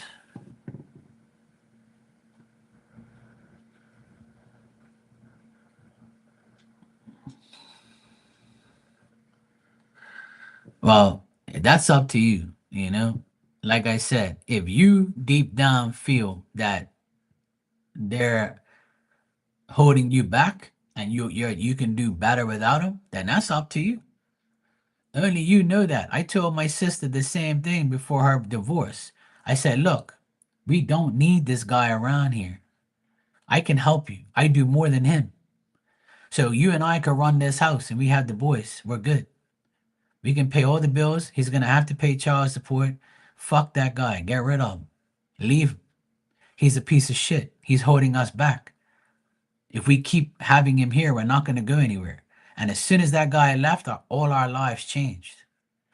So if you have somebody so toxic you know that you don't need them, then get rid of them. That's what I suggest to everybody. You're not supposed to be with somebody to keep you down. You're supposed to be with people who bring you up, right? So it's all in your hands. You have the power to say, fuck you, I'm gone. Everybody does. So if you don't do it, then you'll never know. And you're not gonna go to hell because you got a divorce. You're gonna get compensated for your life. Nobody wants to be married to the devil. You made a mistake, fine. People change, fine. But don't let that person's only in your life for a reason or a season. You know, get rid of them. 10 years they ain't changed. Fuck them. Bye. And as soon as you get rid of that person and separate from that person for good, then your life starts to change. Spirit says, God says, finally, you did what you're supposed to do. And it's that simple. You can't sit there and hold back yourself because of somebody else. Why you think I never got married? Ain't no woman gonna tell me what the fuck to do. You out of your goddamn mind, woman. I want to keep going up that ladder. If you don't want to come with me, you can stay down there in that fucking barrel and burn. That's why I never got married. No woman telling me what to do. You out of your mind, woman. You better collaborate with me and co-create with me. Then we're good. Together we're better. But I can be by myself. I'm independent. I don't need you, woman. You out of your mind? Don't ever think I need you. I can do what you do and some. And I'll tell every woman that to their face. You must be crazy. That's why I ain't married. I can't be with no woman that thinks I need them, or you think you're gonna get everything from me. I'm gonna do everything while you sit on your ass. Hell no. Together we can do everything. But if one person does everything, it ain't gonna work.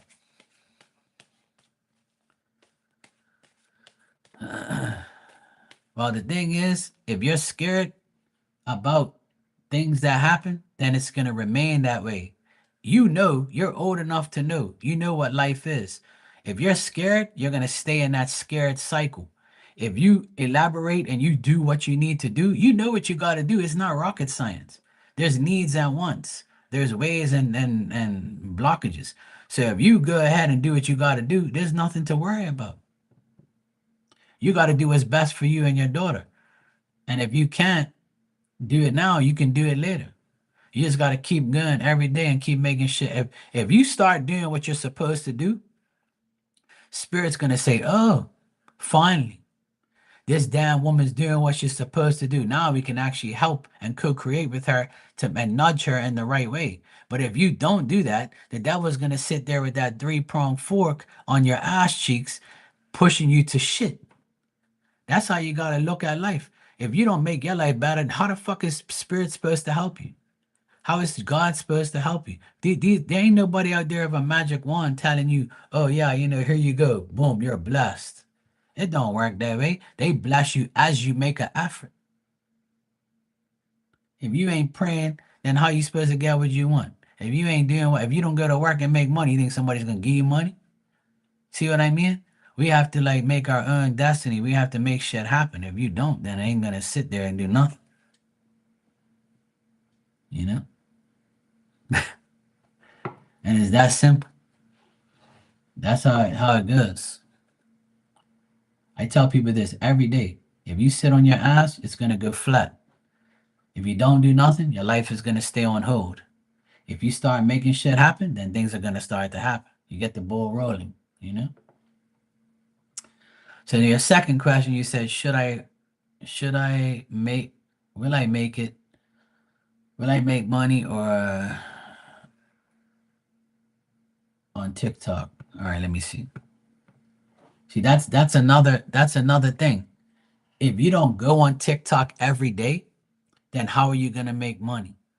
See, these are questions that only you can make the answers yes or no, right? It's like when I first came on here, I knew what I'm doing, but I didn't make money right away. I had to do free shit in order for people to say, hey, this guy's for real. So I had to prove myself every single day on here. Now I don't have to prove myself. The only person I have to prove myself to is the new people that don't know me. So if you don't know me and you get a reading from me and it comes true, you're going to say, fuck, this is finally, I met somebody that reads me and knows what they're doing. So I become your go-to person, correct? But if I'm not here, how am I supposed to be somebody that you know? You got to put in the work. If you're not available, then you're going to be unavailable. If you don't put it out there, how are people going to know who you are? It's just like me. I just started DJing on TikTok 3 days in a row. I'm not even looking to make money. But eventually, when people start seeing me live every day, they're going to say, let me go check out this guy. Oh, dang, he's playing my favorite song. Let me send him $1. Let me send him a rose. Next thing you know, I'll be making money on there and having fun. And if I don't make money on there, I don't give a fuck. You're supposed to have confident expectations that you're going to make it. If you don't start making money in the first week and you get discouraged, then that's spirit saying you're not putting in the effort. That's you not putting in the effort. If you don't put in any effort, how the fuck are you supposed to make it? And then you have people out there that have been going a whole month and don't make $1. You know why? Because what you're saying is not resonating with the people that are watching you. So then you have to switch shit and make something better. Talk, interact with your crowd, interact with people. You know, this is what people have to do in order to make money or to be relevant. Right? Let's take money out of the equation. In order to be relevant, you have to put yourself in a predicament to be relevant. So if I'm going back into DJing after 10 years. So you think because I'm a good DJ and I play good music, people are gonna give me shit? No. They're just probably gonna come in there and be like, yeah, cool. There's people who come in this chat room for years and never gave me $1. But they're a good friend. They don't want to read and they just want to talk, have fun, listen to me talk shit. Maybe what I say makes them happy, or maybe what I say wakes them up, or maybe my advice makes them happy. But there's people in here, I don't give a fuck if you never gave me $1 in your life. I don't care. As long as you're respectful and you're cool and you want to talk shit and have fun, I'm cool with that. Because it's not always about that type of way. Like, I DJ'd for 20 something years. It didn't make me a millionaire, but it made me happy as shit to see everybody dancing and having fun. And me personally, I love doing it, even though I didn't make a lot of money on it. And if I go on TikTok and start making money every night, somebody gives me like $10 a night between everybody giving me a heart or whatever, how it works, right? I'll be happy. I don't really care. I'm just having fun playing music. I had so much fun the last 3 days playing music. And seeing my nephews in there talking shit to me and saying, yeah, bro, you sound good, man. They were messaging me on the song, yeah, it sounds good, bro. Everything's nice and the levels are good. You know how happy I am to see my nephews watching me on TikTok DJing? That shit's like a dream come true for me. I don't give a fuck if I ain't making no damn money. I'm just having fun. Like it's something for me to like get my mind off my dad's death. My mind off of life. It's a hobby. It's a thing that I love to do. It's like on here. I'll come on here and never make $1 and just talk for hours and not even make $1. You think I care? I'm not gonna say I'm not making any money. I'm leaving. Fuck you guys. You'll never see me say that shit. I'm been on here for 2 hours. You think I want to make $100 or I'm gonna go, huh? I'm gonna go cry in a corner? No, it's not meant. Some days it's gonna be a lot. Some days it's gonna be a little, and some days ain't gonna be jack shit. But at least you're here putting in the work. People can be in the background saying, yeah, let me see what this guy is about. Let me see where his mind is. Let me see what he's saying. If he's a bullshitter or not. See? That's why, like, people, you got to understand everything has its way of panning out in your life. Like, and if you're over 30, 40 years old, you already know what life brings. It's up to you to make it happen, you know? Well, if you get the don't give a fuck mindset, then that's the best mindset spirit wants. Spirit wants you to not give a fuck about what the result is and put in the effort. Shut up and let them do their part.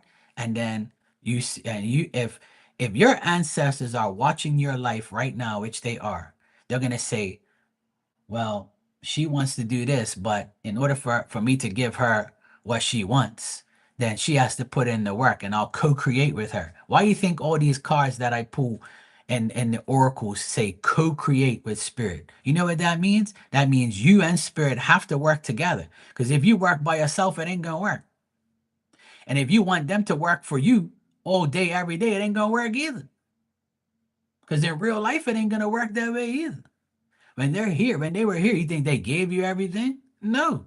What your parents tell you? You gotta go to fuck to work. You think I am rich? No, no, you gotta go work. Fuck you think this is? At least my parents were like that. That's why I ended up being who I am today. My parents didn't say, oh, you ain't gotta go work here. Look, take $1 million, put in your account. Don't do fuck off. Go do drugs and alcohol. Come on, man. You know? Multiple incomes, everybody in this room, whether you believe me or not, you have multiple talents. Your talents should be able to work for you. Your talents, you can make money off your talent. You can make money off of anything you want. And if you're a woman, you can go to OnlyFans and show your coochie and your fucking toenails and make money. That's how easy it is to make money. I'm a guy, I can do it too. I can go flash my D on a camera right now and make money every day. Right? So there's choices. There's bad choices and there's good choices. And everybody has talent. See what I'm saying? So I'm just using these examples as things to do, right? I don't want nobody to do OnlyFans, obviously, right? If you want to, you ain't gotta worry about me coming over. I don't even know how to deal with it. And I never will anyway. I don't want to see no bullshit like that. I can see that shit for free. Anybody can. But I'm just making an example of how easy it is to make money off of talent, even if it's corrupt.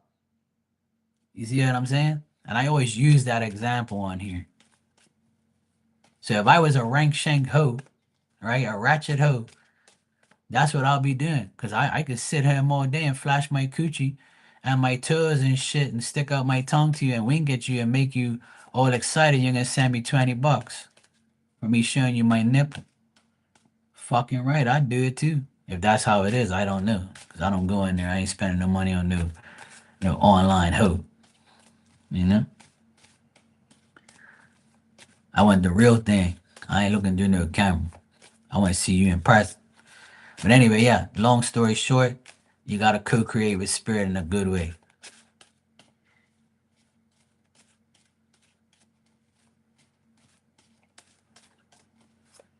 All right, Mr. Oscar, let me check the TikTok vibe here through the cards.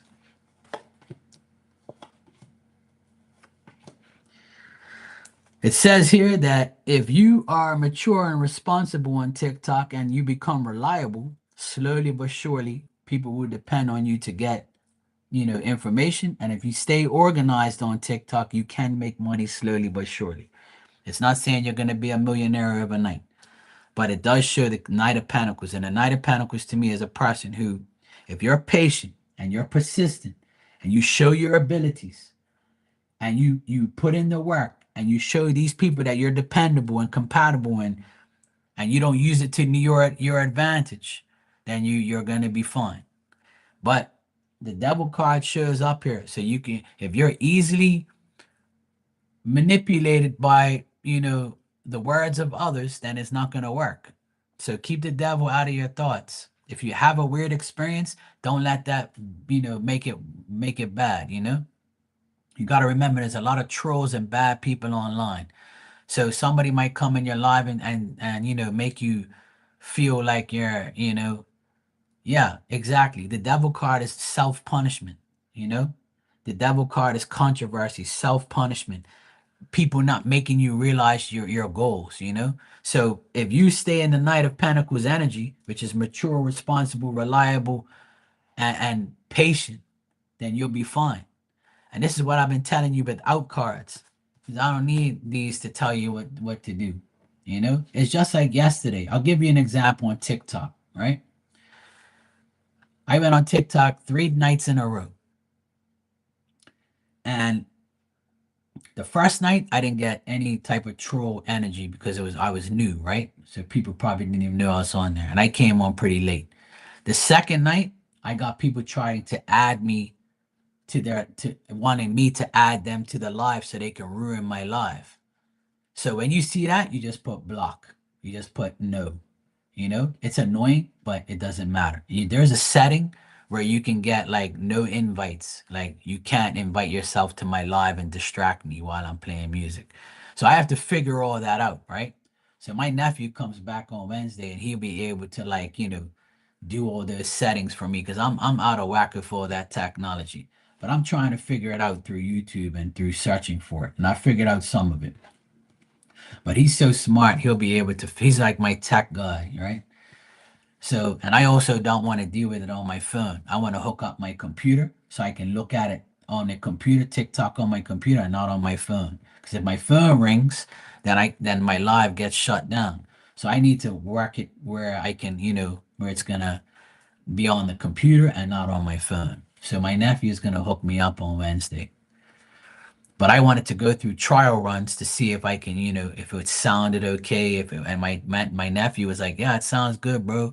Yeah, you're playing music. I like it, blah, blah, blah. I can hear you. I can see you, and everything's fine." You see what I mean? It's the same thing on here. You know, when I first started, I got in a lot of trouble fucking off the LGBTQ group because they thought that I was, an asshole because I said certain things or whatever. Like, and I don't really care what these people think about me, but it's freedom of speech. And if you want to aggravate me, then I'm going to talk shit about you. So just leave me alone, if you don't want to be here, that's your problem. I'm not sitting here bashing anybody. I made one little comment, and then all these people came in here trolling me and acting crazy, and then they wonder why that group is got problems because you want to make problems. If you just kept to yourself and stopped trying to put your agenda on everybody, then we wouldn't have to worry about trolls. So then that went away. They left me alone for good. And then now I don't have no trolls on here because I have subscribers mode only. So the subscribers mode only is just for my subscribers. If you're not subscribed, you gotta wait 5 minutes to connect with me. And then after that, if you act up, I'm gonna delete you again. So now I don't really have those problems no more. You see what I mean? So I'm good. I don't have that bullshit around me no more. But people are so rude and so like annoying that they think that what they do, you have to be a part of. Don't push no agenda on me. I don't want no racism, no fucking LGBTQ fucking bullshit around here. Like, I don't want no racist shit, no politics, no none of that shit. This is a psychic channel, and we're gonna talk about psychic things. We can talk about those issues, but in a nice way. I don't want to sit here and be like people be bashing these people and making me look like I'm some fucking bigot or hater. Like, at the end of the day, you do your life, I do mine. Leave me alone, I'll leave you alone. But those problems are gone now. I don't have to worry about that shit. And I'll read for anybody. It doesn't matter. But don't disrespect me. That's all. That's it.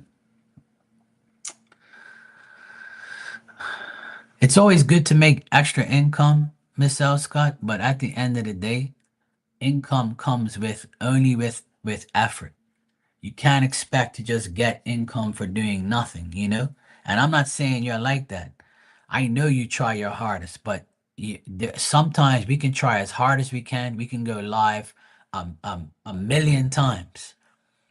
And there, like I said, there's some days where I come on here, right? And I make nothing and it doesn't bother me. I'll leave and I'll be like, fuck, I didn't even make no money. I didn't even think about that. I'm like, fuck, that live is so funny. We guys are talking so much shit. I did this, did that. It don't bother me because there's some days where I can't even breathe on here. Everybody comes in all at once. You see what I mean? So there's gonna be days where you make a lot. There's gonna be days where you don't make nothing at all. There's gonna be days you make $5, $10. Who fucking cares? You have to like do like what you gotta do. If you're available, then you're going to get something. If you're not available and you get discouraged, then you're not gonna make anything. You see what I mean? So I'm here every day. There's not a day that goes by that I'm not on here. And if I'm not on here, you know something's wrong.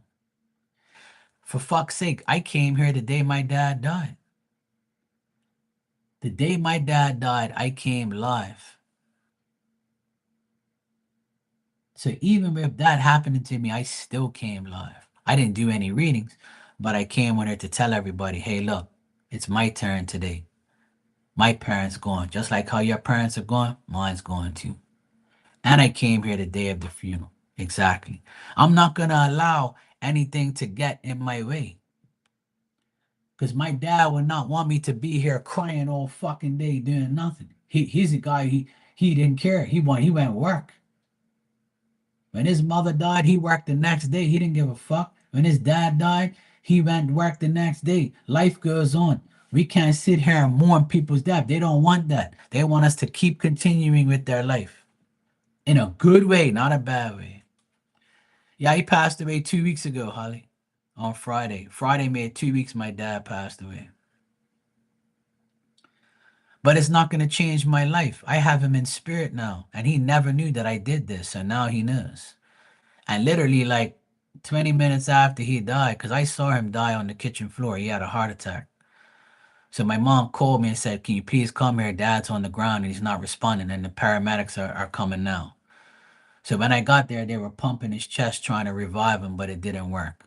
So, and he was already 30% of a heart, and I already kind of knew he was gonna die anyway, because he wasn't looking that great this month. This month was probably the worst I've ever seen him.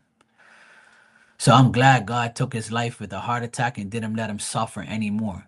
So I looked at his death in a positive situation. The man doesn't have to suffer anymore. I'm going to continue his legacy. I'm going to continue to be helping my mom, and I'm going to talk to him in spirit when he needs me to talk to and all that type of shit.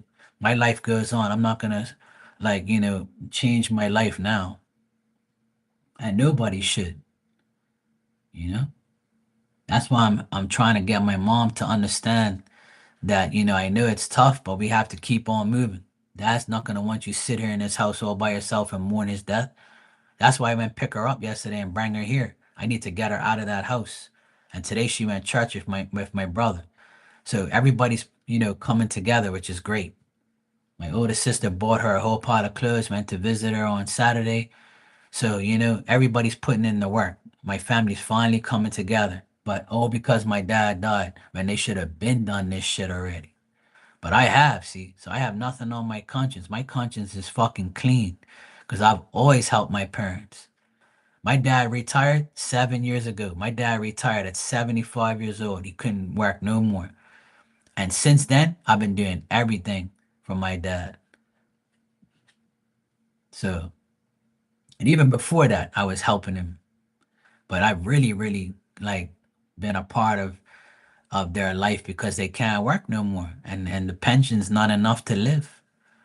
You know, they've watched their bank account go down ever since my dad didn't have an income because all the pension does is pay for your insurance. It's a scam. So, and I'm on here every day for the last 6 years that I've been live. You hear me talk about me helping my parents and dealing with my parents. It's not like I just started doing it because my dad died. So everybody knows the truth. I've been putting in the work with my parents from day one, and I'm gonna continue to help my mom more now than ever because I gotta make sure she doesn't fall into any type of depression. I don't want that because my mom, she takes death pretty bad, and my mom has had her whole family disappear in the last 7 years. In the last 7 years, both her sisters died in the same week, in the same month, in the same year. Her favorite sisters died, right? 7 years ago. 3 years later, her other sister died. And then last year, her brother died. And then this year, my dad died. So in the last 7 years, my mom's been through hell and back. She's watched every person that she's loved die. Her best friend died last year. One of her best friends, not her best friend, but one of her best friends died last year of cancer. Her neighbor, he died last year. I mean, sorry, this year in April, he died. So both neighbors are widows now. First was my neighbor, and now it's my mom. So my neighbor, my mom's neighbor, she's so nice. She comes over to see my mom, make sure she's okay. She'll call me and text me every other day. How's mom? You know, tell her if she needs me, I'm here. If you guys can't make it, I'll go over there and do something for her. So the support has been amazing for my family because my dad, he was a great person. He didn't we didn't start trouble. He didn't start trouble with nobody. Like everybody liked him. I never heard somebody say your dad's a fucking idiot, except for me when we were fighting back in the day. But obviously, I don't think about that, think about him like that anymore. But I'm sure everybody in this room has said to themselves, I can't stand my dad or my mom because they don't let me do this or they don't let me get my way or they did something to me and they made me mad or they hit me or did this to me. We all go through it, we're young and we're like, fuck, my dad won't do this to me. We all, obviously, we can't stand our parents at one point in life, right? But obviously, as you get older, you have a different, relationship with them at some point, and sometimes there's no healing at all. You can't stand your parents for what they did to you. But me, I thank God I never had that problem. My parents have been a pain in my ass, and I've been a pain in my ass to them too. So I'm not perfect, and I never will be. But at least I can say, like, my dad passed away, and we had a great relationship. Our relationship was very sketchy in the beginning, but it was my own fault, But like I said, we've had a great relationship in the past few years. Yeah, Holly, that's unfortunate that that's the case for you, but at the end of the day, you know, um, there's only so much we can do, right? If our parents are bad, then obviously you don't want nothing to do with them. And it doesn't have to be a parent, it could be a sibling, it could be a friend. It's life. I don't recommend being around bad people or trying to make bad people good or vice versa. It's whatever you can tolerate, you can tolerate. Whatever is the way is the way. It's nothing you can do about it, really. You just have to live your life and go on about it. But when somebody has to die to for you to say something, that's the worst to me. It's like you should have dealt with it before. But it's just the way it is. Hey Dan, how you doing, bro? Did mom go to? Yeah, she went. Yeah, I just spoke to her in the beginning of this live. But yeah, my brother went with her to church. She went to church. She says there was hardly anybody there, but um, uh, yeah, everything went well. I spoke to her. She says she's fine. She's got lunch. She's got dinner. My other siblings are coming through, thank God. Because I've been with my mom every single day. And today she said she doesn't want me to go out of my way to come see her. She knows that I watch sports and she doesn't, want to be reminded of, me and my dad and her eating on Sundays. And she said she has so much food she doesn't need anymore. And she thanked me again for coming to pick her up yesterday to have dinner with her here. So she says, I don't want you to do it every day, please, like, I'm just gonna leave her alone. I've spoke to her already. She knows if she needs me, she can call me. But I'm probably gonna take a motorcycle ride down there later. If the weather holds up, I'll probably go for a ride real quick. She's only like 7 minutes away, so I can go on the bike real quick, just visit her for about an hour and then come home. Just to make sure she's okay and stuff. But I'll leave her alone tonight. She has enough food and stuff, so and I need a break too. I need to take care of myself. So I'm just gonna chill here and do what I gotta do and watch some games and stuff. And then I'll probably go for a quick bike ride to go see her later. But yeah, she's all right though. She feels much better too. She says she's not coughing anymore and her throat feels better. She says she has a little bit of flu still, but that's about it. But she had a good time at church, saw her friends and family, and my brother went. So all's well, all's good. Mom's okay. But Anyway, guys, I've been on here for like 2 hours and 20 minutes, it says up here. So that's like forever I've been on here. But I'm so glad I came on to talk to you guys and have fun, do what I got to do. But I'm going to go get some lunch. I'm kind of hungry. Oh, I don't see no donation, Holly. I don't see anything, to be honest. I don't have anything here to say you donated. I have nothing on my email, nothing that says your name or nothing came through. So it might not have went through, Holly. I don't see it here.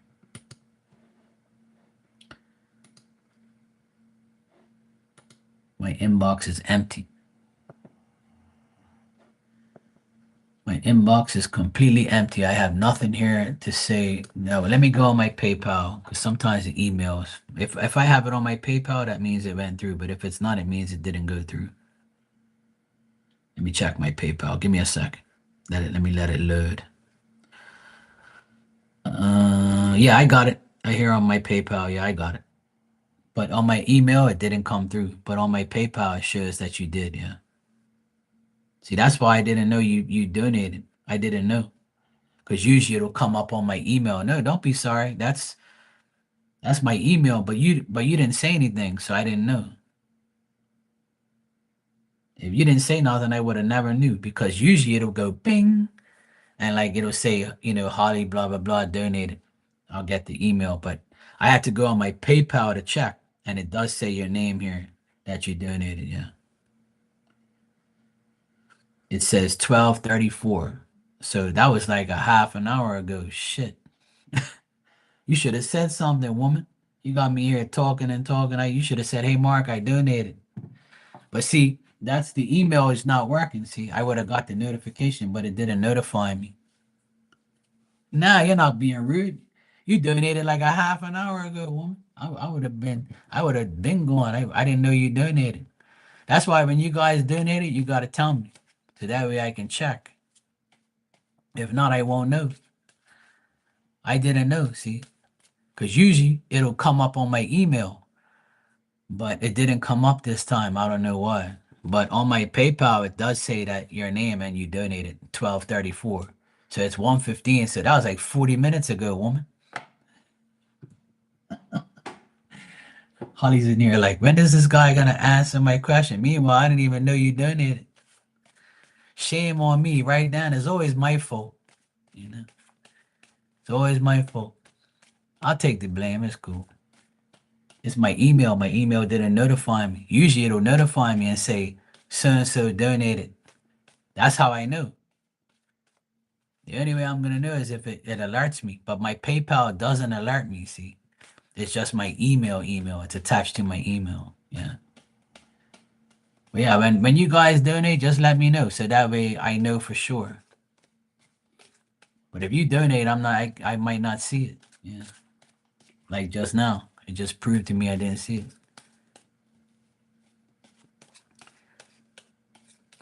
it. Sometimes PayPal is like that. It doesn't send notifications. All right, you want a general. All right, cool.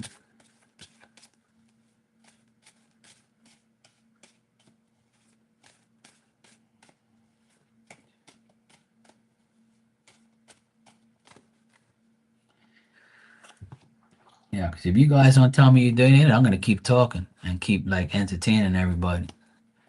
Meanwhile, Holly's like, "Fuck, this guy's been going on for like half an hour. When you gonna answer my shit, bro?" All right, it's all good. Yeah, I know. I'm any tease.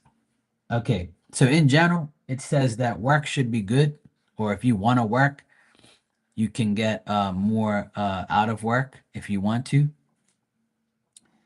If this is not about work, it could be like you trying to master certain things or be in a position of trying to make life better as far as your abilities, your dignity, and like how you want to live your life in the work field or getting more work or being in some type of demand of work, right? Okay, cool. So that's going to continue. The work part and being in demand, working, college, that's all going to stay that way in the next 3 months. It's going to be pretty good.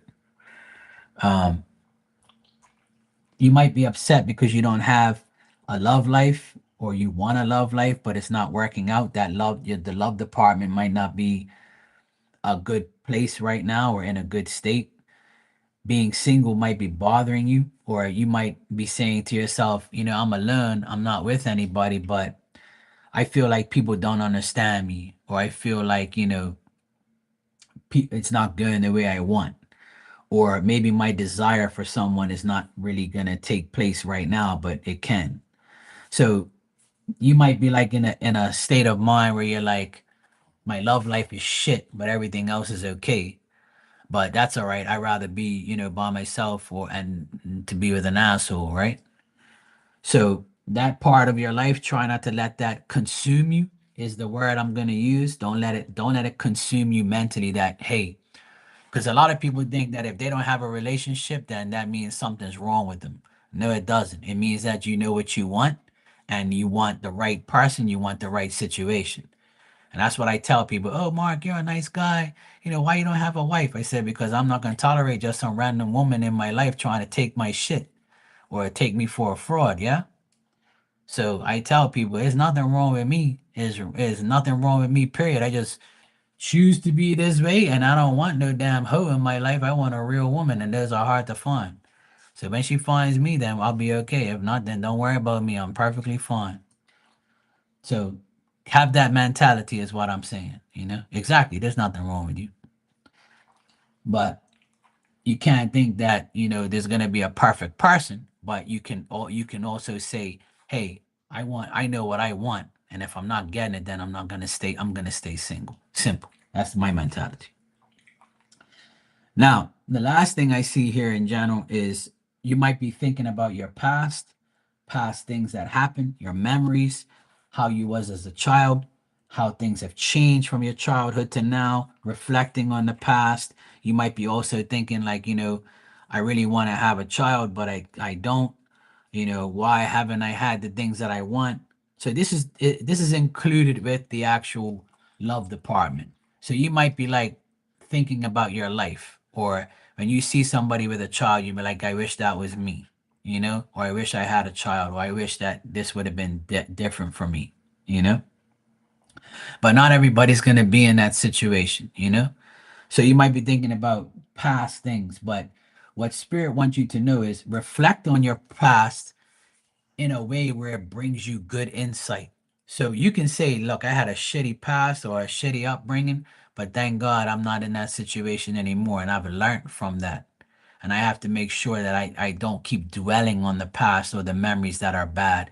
You got to reflect on the good times and reflect on the past to a point where it brings you insight on good things, you know?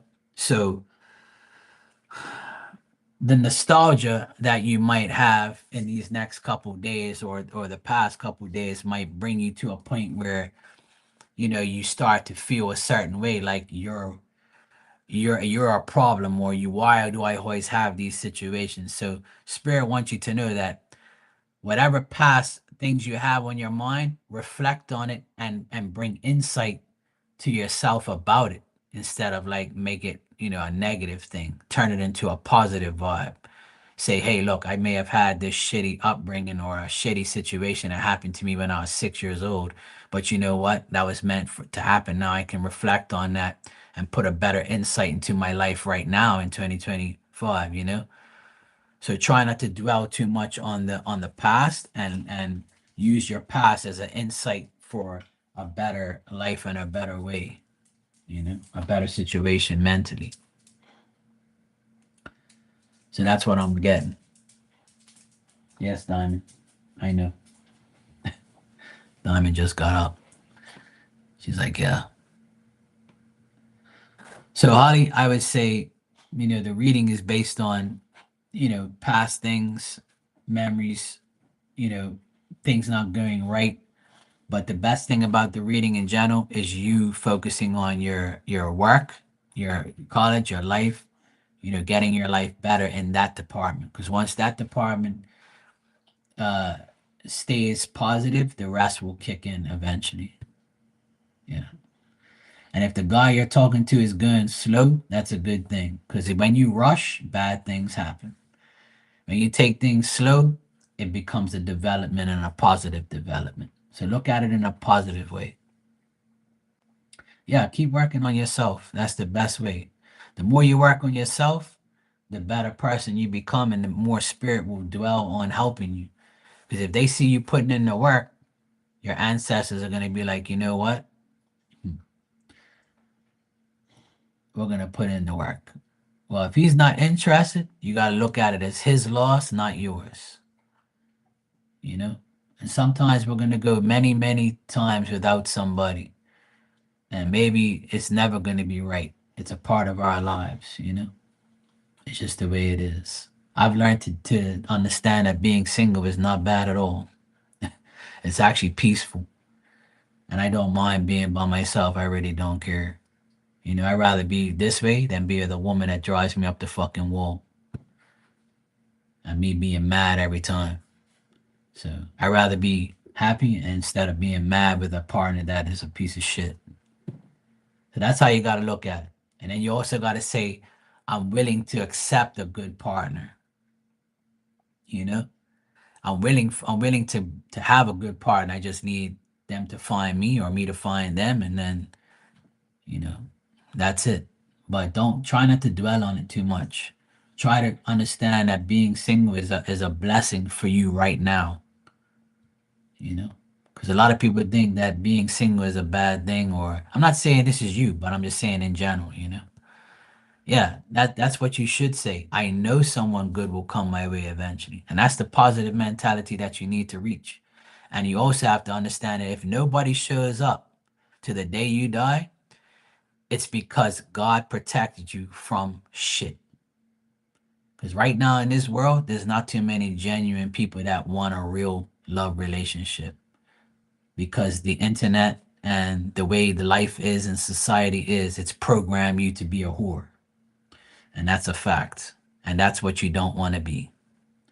Because being a hoe or a whore or nasty gets you STDs and gets you in a bad position in your life and gets you karma forever. You're going to be sleeping with the devil for the rest of your life. So it's best to not be that way and just be true to yourself, you know? So, and if you find yourself, you know, feeling alone, tell yourself, hey, it's better than being with shit.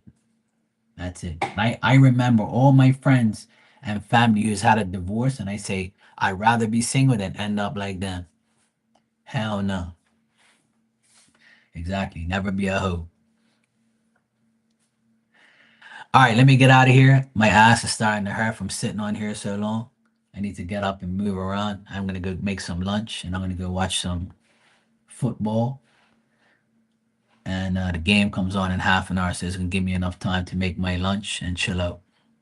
You're welcome, Holly. Good seeing you. And please keep your head up. You've been through a lot since I've known you.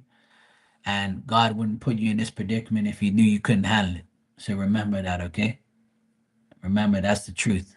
God's only going to put you in predicaments that he knows you can handle mentally, physically, emotionally. Just remember that. So that shows you the faith that Spirit has in you. Remember that. And I want everybody to remember those words. All right? I'll see you guys later on. I'll probably be back this evening once I get sorted out. All right, guys, take care.